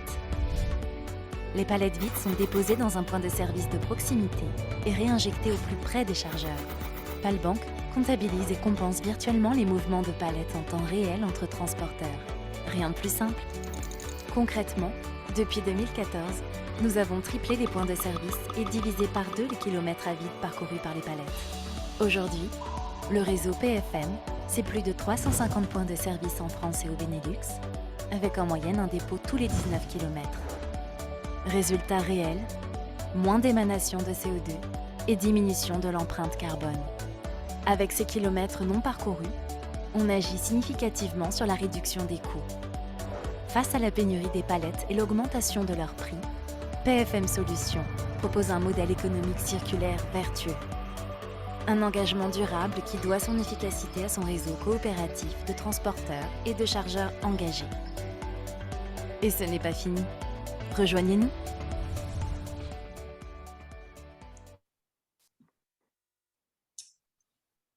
Donc, Frédéric voulait reprendre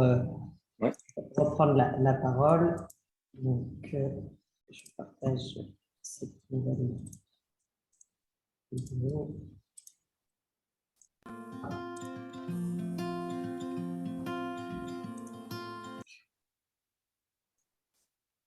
Vous voyez normalement. La solution Palbank s'adresse aux transporteurs et aux chargeurs.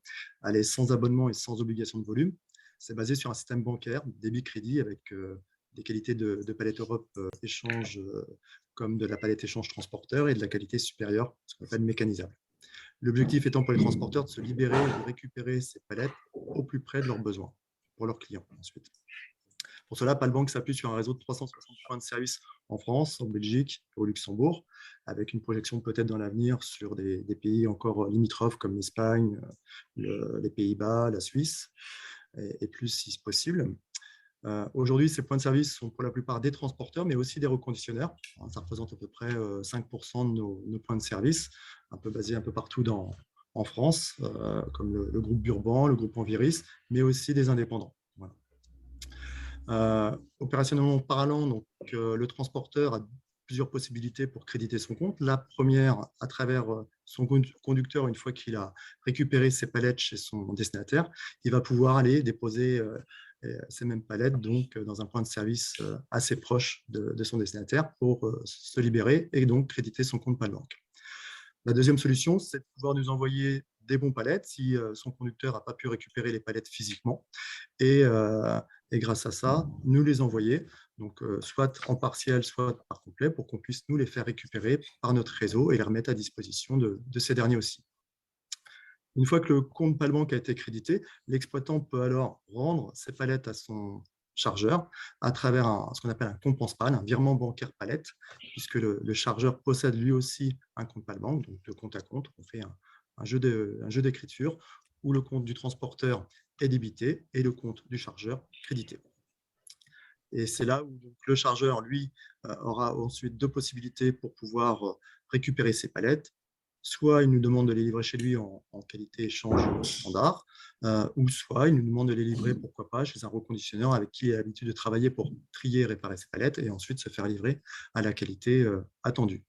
Aujourd'hui, on a aussi dans ce cadre des reconditionneurs qui travaillent avec des chargeurs déjà sur place et qui sont points de service. Et là, auquel cas, c'est encore plus bénéfique puisqu'il n'y a aucun transport dans ce cas-là. Il y a une vraie économie en euros puisque les palettes sont déjà sur place chez le reconditionneur et c'est juste aussi un transfert là, de travées à travers le stock PFM et le stock de ce reconditionneur pour pouvoir remettre à dispo à son client. Donc, globalement, les avantages, c'est que les opérations s'opèrent dans un circuit fermé. Une fois que les palettes ont été déposées dans le réseau, elles sont forcément disponibles sur le même territoire pour la globalité du réseau. Et l'avantage de pouvoir intégrer des flux partiels, donc de 15 palettes par exemple, jusqu'au complet, chose qui est plutôt un vrai avantage pour les transporteurs lorsqu'ils livrent des complets ou des partiels et de se libérer de ces palettes aussi. Voilà.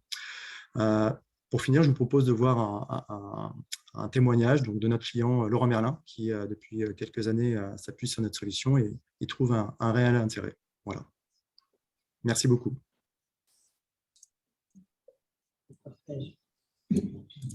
Juste.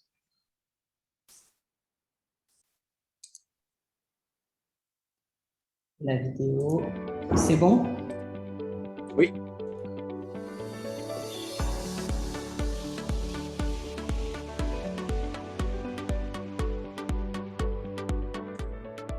Aujourd'hui, au sein du réseau logistique Leroy Merlin, c'est plus de 2 millions de palettes qui circulent sur une année pleine. Ce qui a changé aujourd'hui avec le réseau PFM Solutions, c'est que nous avons pu nous occuper de la relocalisation des palettes au bon endroit, au bon moment et de façon plus écologique parce qu'on ne transporte plus les palettes à travers la France. Donc aujourd'hui, notre schéma logistique, depuis les 3 dernières années, il a beaucoup évolué. On a aujourd'hui 8 entrepôts régionaux et 3 entrepôts nationaux. On a mis en place des véhicules dédiés Leroy Merlin qui vont livrer exclusivement des magasins Leroy Merlin et qui peuvent également s'occuper de la restitution des palettes Europe. On est engagé depuis plus de 3 ans auprès de Fret 21. On a baissé de 18% nos émissions de CO2 les 3 dernières années. Leroy Merlin est engagé dans l'environnement durable. Ça fait partie de l'ADN de la société. Donc c'est vraiment une démarche supplémentaire au sein du service transport avec la mise en place de véhicules dédiés qui roulent aujourd'hui au gaz, dans lequel on va développer maintenant le biométhane. On utilise aussi beaucoup le rail-route pour les longues distances. L'outil Palbank a simplifié la gestion de nos flux au quotidien. Dans un contexte actuel qui fait craindre une pénurie de bois et du coup une pénurie de palettes, ça nous permet de garder les palettes qu'on utilise dans notre réseau en interne et de pouvoir les réutiliser au bon endroit, au bon moment. Les avantages pour nous, de façon économique avec le réseau PFM Solutions, est que nous n'avons plus besoin d'acheter de palettes Europe en urgence parce qu'on a toujours un stock disponible proche de nos entrepôts nationaux. En 2020, c'est plus de 57 000 palettes qui ont été relocalisées. Ça équivaut à plus de 100 camions sur la route évitée, donc moins de kilomètres, moins de CO2, et du coup, c'est vraiment un plus pour nous. Les avantages de PFM Solutions, c'est économique, écologique, et je dirais plein de bon sens.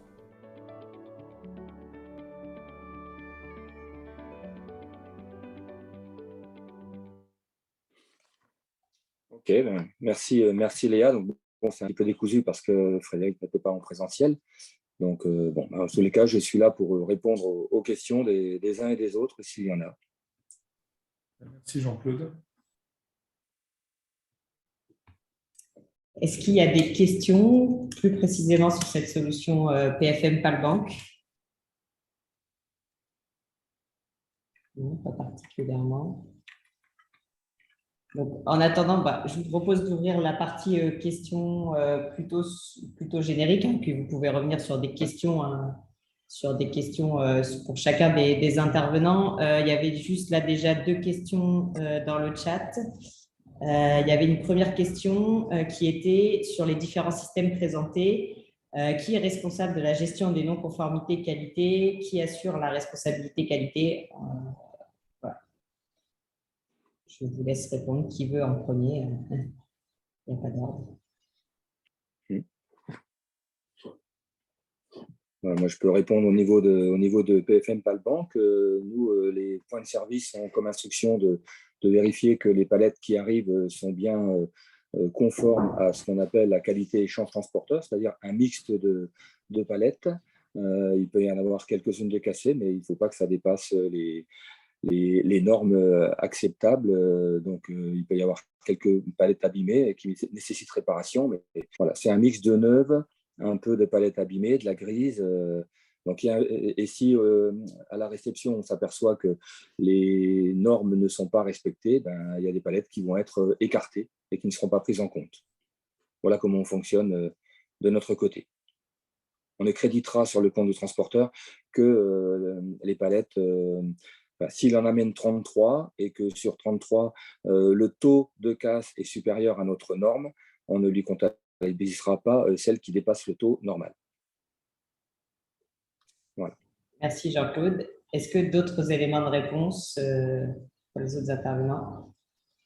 Je vais aller dans le même sens. C'est le point de restitution qui se charge de vérifier ce qui arrive chez lui. Et dès la restitution, il y a une non-conformité, un échange qui se fait immédiatement avec nos équipes. Et on gère la non-conformité si tant est qu'il y en ait une. Un point que je voulais rajouter, c'est que les palettes éventuellement non conformes, le transporteur a la possibilité de les conserver, de repartir avec. Et si bonjour Jean-Claude, c'est Joël. Mais si le transporteur souhaite faire réparer ses palettes, c'est lui qui en supporte le coût?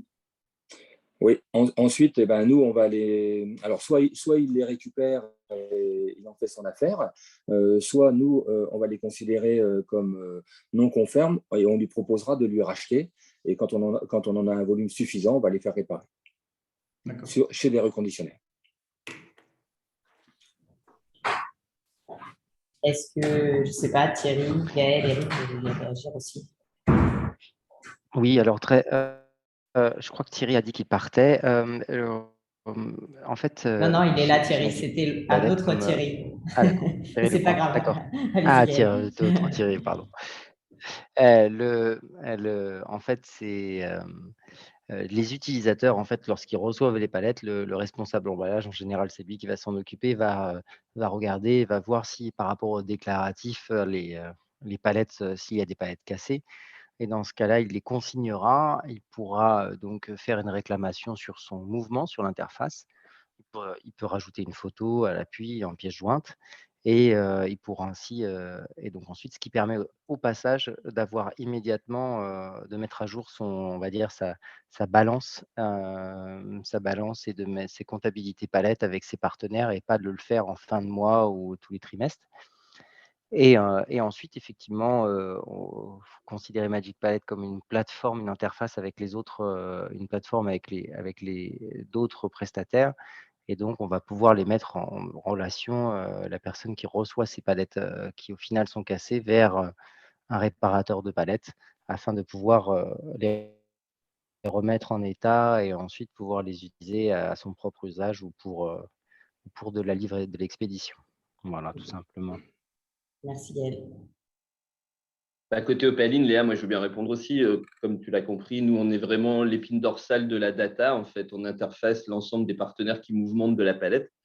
Et du coup, c'est vrai qu'on digitalise les litiges. Donc, s'il y a un défaut de qualité de restitution et puis un refus sur le site de restitution du fait de la qualité palette, la personne qui va faire la réception va pouvoir déclarer des quantités cassées non conformes au cahier des charges initial.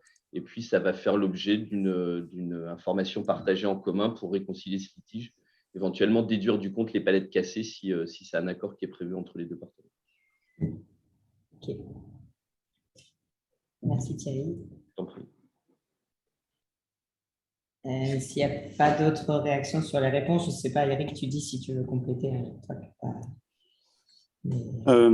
Non, pas grand-chose à ajouter. De notre côté, on crédite 100% des palettes EPAL sur les comptes clients utilisateurs pour tout ce qui est restitué. Et c'est vrai que de temps en temps, il y a des fausses palettes EPAL. Donc, celles-là, on les déduit, ou des palettes demi-lourdes qui ne sont pas intégrées dans le solde. Et en termes de livraison chez les utilisateurs industriels, on va relivrer en fonction du cahier des charges EPAL et éventuellement on met souvent en place, nous, de notre côté, des dossiers techniques en fonction de la qualité souhaitée par le client utilisateur, et on va gérer une non-conformité s'il y a non-conformité, l'objectif étant toujours être dans l'amélioration continue pour que les utilisateurs puissent avoir la qualité qu'ils souhaitent. Voilà. Ok. Moi, j'ai une question à Eric pour bien comprendre. Quand un transporteur vient vous livrer 100 palettes, vous les considérez donc d'office 100 bonnes, vous ne faites pas de contrôle au moment de la livraison. À partir du moment où elles sont EPAL, oui, tout à fait. Ouais. Et si par contre, dans ces 100 palettes, il y en a 50 d'HS? S'il y en a 50 en effet d'HS, on va, ce qui est rare, heureusement. Oui, j'exagère justement pour oui, tout à fait. Le trait exprès. On va toujours être dans une démarche d'amélioration continue vis-à-vis en effet des déposes au niveau des transporteurs, quoi, tout à fait. Oui, mais ça veut dire que le transporteur qui vous aura déposé ces 50 HS, vous n'allez pas lui en créditer 100. Vous allez, en fait, on fait un contrôle à la réception corriger. Et toutes les palettes qui sont non EPAL ne sont pas comptabilisées. Et s'il y a un taux de pourcentage de HS qui est hors norme, on va également le signaler, oui, tout à fait. Oui, comme nous, c'est le même principe. Ouais. Ok. Il y avait une autre question, toujours de M. Dursable, je crois, qui était: quel est le taux de service de tous ces différents systèmes présentés, donc en 2022 et aussi en 2021? Je ne sais pas si vous pouvez répondre. Nous, au niveau des PAL, on le mesure, pas au niveau des PAL, au niveau de PALBank, on le mesure tous les mois, on a un taux de 98%. D'accord, ok. Est-ce qu'il y a d'autres éléments de réponse à apporter ou pas? On est à peu près dans les mêmes taux de mesure chez Magic Palette, on est autour des 95%. Ok. Monsieur Dursable, je ne sais pas si vous nous attendez, mais j'espère que ça répond à votre question.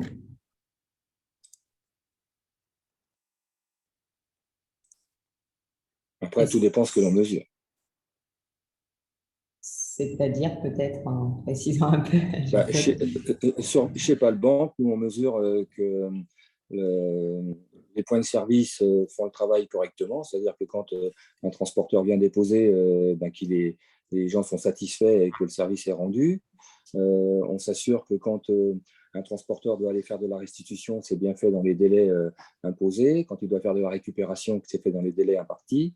Que justement, le contrôle visuel est fait correctement et que quand on va faire de la restitution, on sera bien sur de la qualité échange transporteur et qu'on aura écarté les prorata de HS qui sont au-delà de la norme. Voilà, donc on mesure ces points-là tous les mois. D'accord. Il y a toujours Monsieur Dursab qui avait posé la question qui dit quel est le délai garanti maximum? Ben, nous, en délai garanti, si c'est un camion complet, on demande un délai de 4 jours pour livrer un camion complet, n'importe quel coin de France. Okay. Monsieur Dursab, n'hésitez pas à prendre la parole hein, si vous avez d'autres questions directement. Je prends vos questions dans le chat. N'hésitez pas. Alors, nous comme c'est un système collaboratif chez Magic Palette, c'est différent. C'est-à-dire que c'est les différents acteurs entre eux qui vont décider du délai, parce que pour une personne, ça peut être plus intéressant d'avoir un délai plus long, c'est-à-dire de récupérer des palettes un peu plus tard. Et dans ce cas-là, donc, ils peuvent avoir un délai. L'un peut restituer les palettes, peut livrer, si je puis dire, les palettes dans un sens et donner des palettes en l'espace de 4-5 jours après qu'ils se soient accordés. Et le retour peut se faire plus tard, 15 jours plus tard, s'ils le souhaitent. C'est à eux de s'accorder en fait là-dessus sur les délais qui leur convient le mieux par rapport à, je dirais, à leur stock et à l'organisation. De mon côté, Ouais. oui. Vas-y Fabrice, j'allais te donner la parole. Tu avais ouvert ton micro. Oui, merci. Oui, de notre côté, en fait, les plannings sont déposés ou les commandes sont passées sur le portail. Donc, en général, la semaine d'avant pour la semaine suivante. On reçoit en général entre mercredi et jeudi, parfois vendredi matin. Ce qui veut dire que si on parle de réception le jeudi, on a donc 48 heures pour livrer le lundi. Et en moyenne, oui, on est entre 3, 4, 5 jours. Ça dépend évidemment des volumes et de l'anticipation qui est donnée. Quand on a des gros plannings sur une vingtaine de camions pour la semaine suivante, en général, c'est servi à partir du mercredi midi. On valide les commandes. Et au fur et à mesure que l'on valide les commandes, ça signifie que les commandes seront traitées, honorées. Voilà, donc on est vraiment sur une disponibilité, je dirais, semaine moins 1. Okay. Et en ce qui concerne Palbank, on a en complet, en resti complet, on garantit un prix rendu sur tous les départements. Le prix varie en fonction des départements, en fonction de l'origine des palettes. Mais en tous les cas, on s'engage, si la commande est passée, on s'engage à honorer la commande dans tous les départements de France. Ok. Oui, moi j'avais une question concernant Magic Palette, puisque on est dans le cadre d'un système collaboratif. Qui valide la qualité des palettes qui sont remises, puisque j'ai vu que sur votre présentation, il y avait à un moment donné second choix, etc. C'est qui détermine le choix des palettes disponibles? Alors, c'est lorsque vous êtes, par exemple, vous allez mettre à disposition, vous avez des palettes en surplus, vous souhaitez mettre à disposition sur un site, par exemple, sur Magic Palette, vous allez indiquer la qualité des palettes que vous mettez à disposition. Et donc, quand quelqu'un va faire une recherche, eh bien, lui, en fonction, s'il a besoin de palettes mécanisables, ce qu'il va mettre dans ses filtres de recherche, il va mettre je cherche des palettes mécanisables. Et donc, il va avoir dans les résultats de recherche que les personnes qui ont mis à disposition des palettes mécanisables.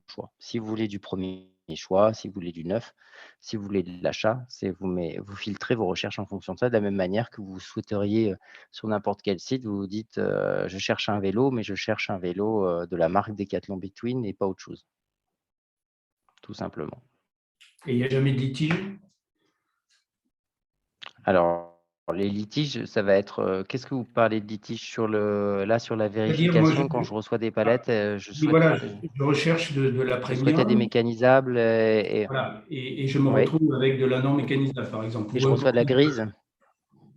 D'accord. Oui.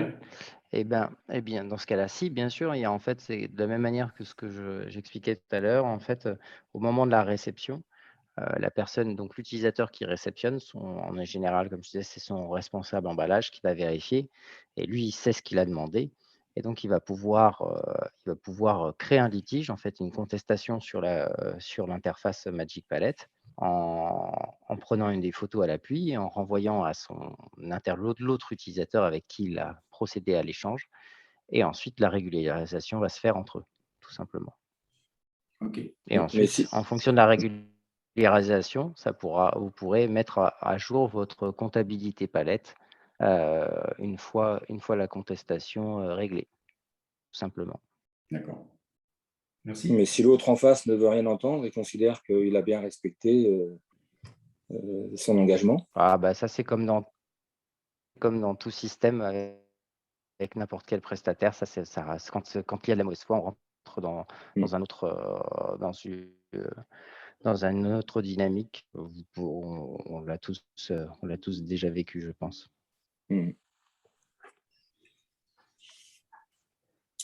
Ok, merci. Est-ce qu'il y a d'autres questions des participants? Oui, moi j'ai une question. Bonjour, Jérôme Ferrier, Palia Lorraine. Est-ce que vous m'entendez? Oui, on vous entend. Oui, parfaitement. Oui. Ma question s'adresse à Magic Palette. Je voulais savoir si parmi ses clients, il avait exclusivement des utilisateurs ou si des acteurs comme Epalia, pour ne pas le citer, étaient présents dans ce système. Donc, je pense à des négociants, je pense à des réparateurs, des acteurs plus larges du monde de la palette et du réemploi. Alors, la palette est ouverte à tout le monde et l'idée, c'est de pouvoir se greffer dessus et de créer son compte. Il y a l'outil de gestion qui permet de gérer ses stocks palettes gratuitement. Donc, si vous pourriez très bien mettre, à partir du moment où vous avez des stocks palettes à gérer, qui que vous soyez, vous pourriez vous mettre dessus et l'utiliser à la place d'un fichier Excel. Et surtout, si vous êtes en déployé en multisite, ça vous évite d'avoir un fichier Excel partagé. Et ensuite, effectivement, c'est ouvert aux réparateurs, puisque ensuite, vous pouvez très bien vous identifier comme réparateur et pouvoir procéder ensuite à être présent sur la plateforme au titre de vos prestations.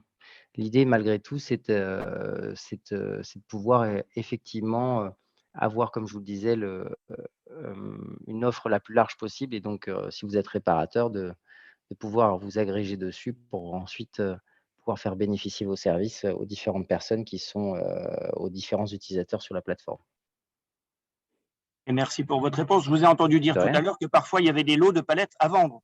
C'est bien ce que vous avez dit. Tout à fait, ça arrive. Il y a également des lots de palettes à réparer, je présume. Ça ne s'est pas encore fait, ça serait super. Je l'accueillerai avec grand plaisir. Tout à fait. Ok. Écoutez, on transmettra en interne pour évoquer ces questions en interne chez Palia et revenir peut-être plus tard. Avec grand plaisir, ça serait super, vraiment.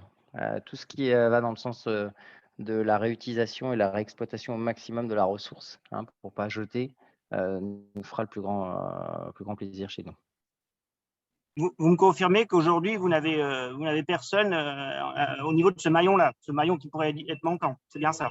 Non, en fait, on transfère, mais le transfert actuellement se fait manuellement. C'est-à-dire qu'il ne se fait pas via la plateforme. C'est-à-dire que les gens nous font une demande et ensuite, on fait le lien avec les réparateurs. Donc, on le fait pour certains de nos clients systématiquement.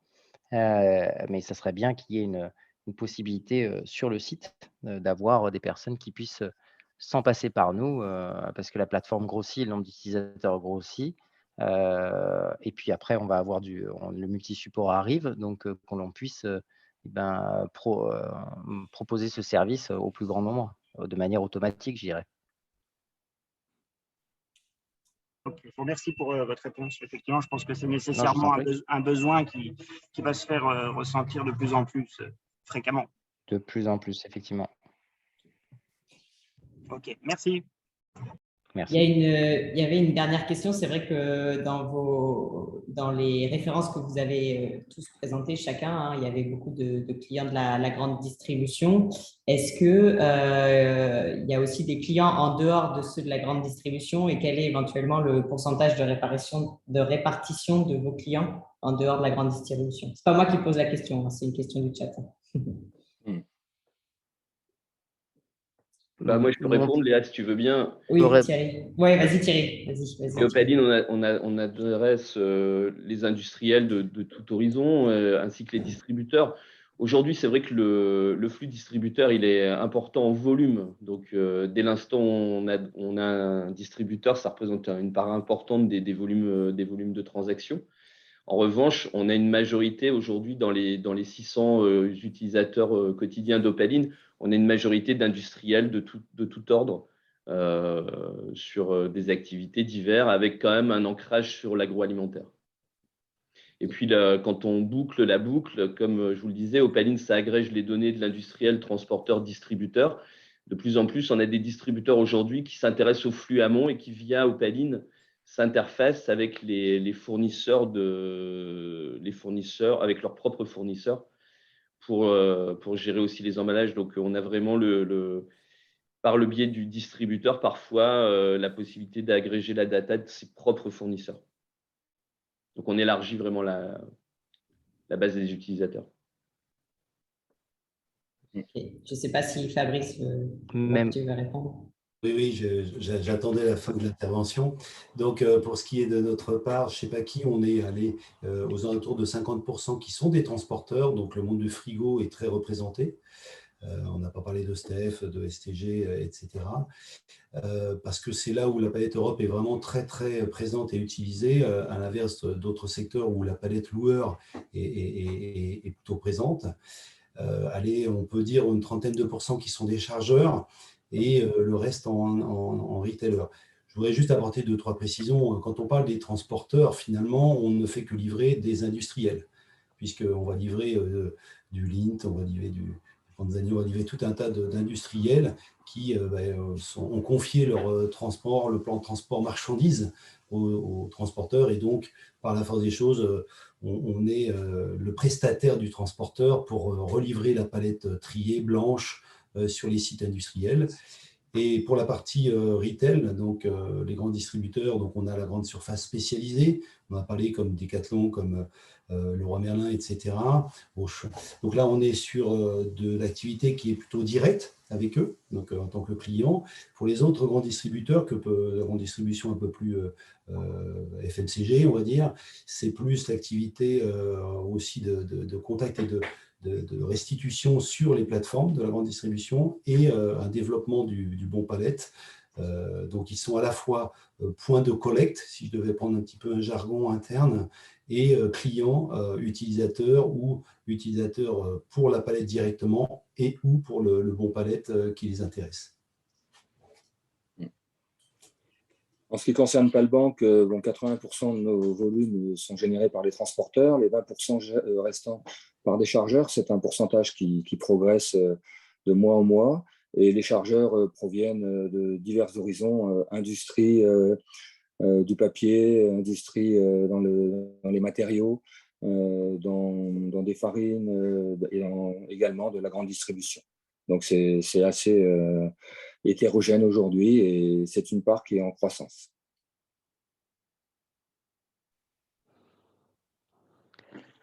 Alors, chez Magic Palette, comme on a une interface souple et agile qui est pas silotée, donc qui est pas orientée vers un type d'utilisateur plutôt qu'un autre, on a effectivement une observation un peu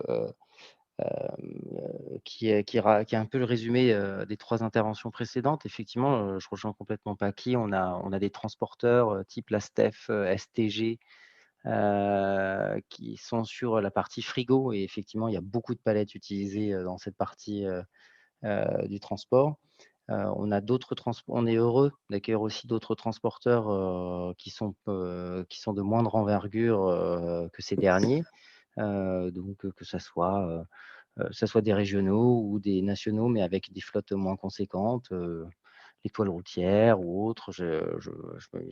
Ça représente environ les transporteurs. Pour nous, c'est un peu, faut les considérer quand même malgré tout, à leur juste mesure. Hein. Donc, c'est vraiment les globules rouges du système, du système. C'est eux qui transportent l'oxygène pour tout le monde, quelque part. Donc, ils représentent un bon tiers chez nous et en plus avec leur capacité, par exemple, ou la haie, qui nous suit aussi depuis longtemps. C'est des gens qui ont un réseau, un maillage très fort sur la partie, entre autres, atlantique Et donc, toutes ces agences permettent, nous qui sommes donc en collaboratif, toutes ces agences sont autant de points sur lesquels peuvent se faire des échanges et des sites qui représentent un maillage sur l'Hexagone. On a évidemment l'agroalimentaire comme tout le monde, mais quelles que soient les tailles en agroalimentaire, et de manière générale, chez les industriels, qu'ils soient dans l'agroalimentaire ou pas, quelles que soient les tailles, on a des BU du groupe Danone qui sont plus petites que d'autres, on a des Aost ou du Charles et Alice. Et évidemment, la grande distribution nous utilise aussi. C'est des gros utilisateurs de palettes, comme disait Opaline, et aussi effectivement sur leur partie amont, puisque beaucoup font de MDD et donc sont aussi industriels, entre autres chez des groupements comme Intermarché, voilà, par exemple. Voilà. Ok, merci. Écoutez, je vois qu'il est bientôt midi. S'il n'y a pas d'autres questions, je pense que c'est le cas et qu'il n'y a pas d'autres questions. Sinon, je vous laisse 2 secondes. Non, il n'y a pas d'autres questions. Écoutez, merci. En tout cas. Ouais, attends. Allez-y, Gaël, pardon. Non, je voulais vous remercier, Léa, et puis merci à tout le monde d'être là parce qu'on s'est post-14 juillet et je trouve qu'il y avait beaucoup de monde qui a pris le temps post-14 juillet de se connecter pour discuter avec nous. Donc, je remercie toute l'audience pour ça. C'était super. Le sujet est d'intérêt. Et merci à tous. Avant de donner la parole à Jean-Philippe pour la conclusion, je voulais donc juste vous rappeler qu'on vous enverra à tous ceux qui étaient connectés les présentations et les contacts des différents intervenants. On mettra en ligne le replay sur notre site EPAL France. Vous avez aussi nos coordonnées de l'équipe EPAL si vous avez la moindre question sur le système EPAL. Voilà ce que je voulais vous dire. Merci encore une fois à tous. Et puis Jean-Philippe, je te laisse le mot de la fin. Merci Léa, merci à tous les intervenants d'avoir joué le jeu. Merci d'avoir répondu aux questions qui ont été posées. Et puis j'espère que vous tous vous repartez de ce webinaire avec des informations complètes. Vous avez découvert, je l'espère, des services logistiques si vous ne les connaissiez pas déjà, et j'espère que ça va répondre à tous vos besoins et toutes vos attentes. Et maintenant, la balle est dans votre camp pour prendre le contact des uns et des autres selon vos besoins, vos attentes, pour faire continuer à se développer la palette EPAL à travers nos systèmes logistiques. Voilà, merci à tous.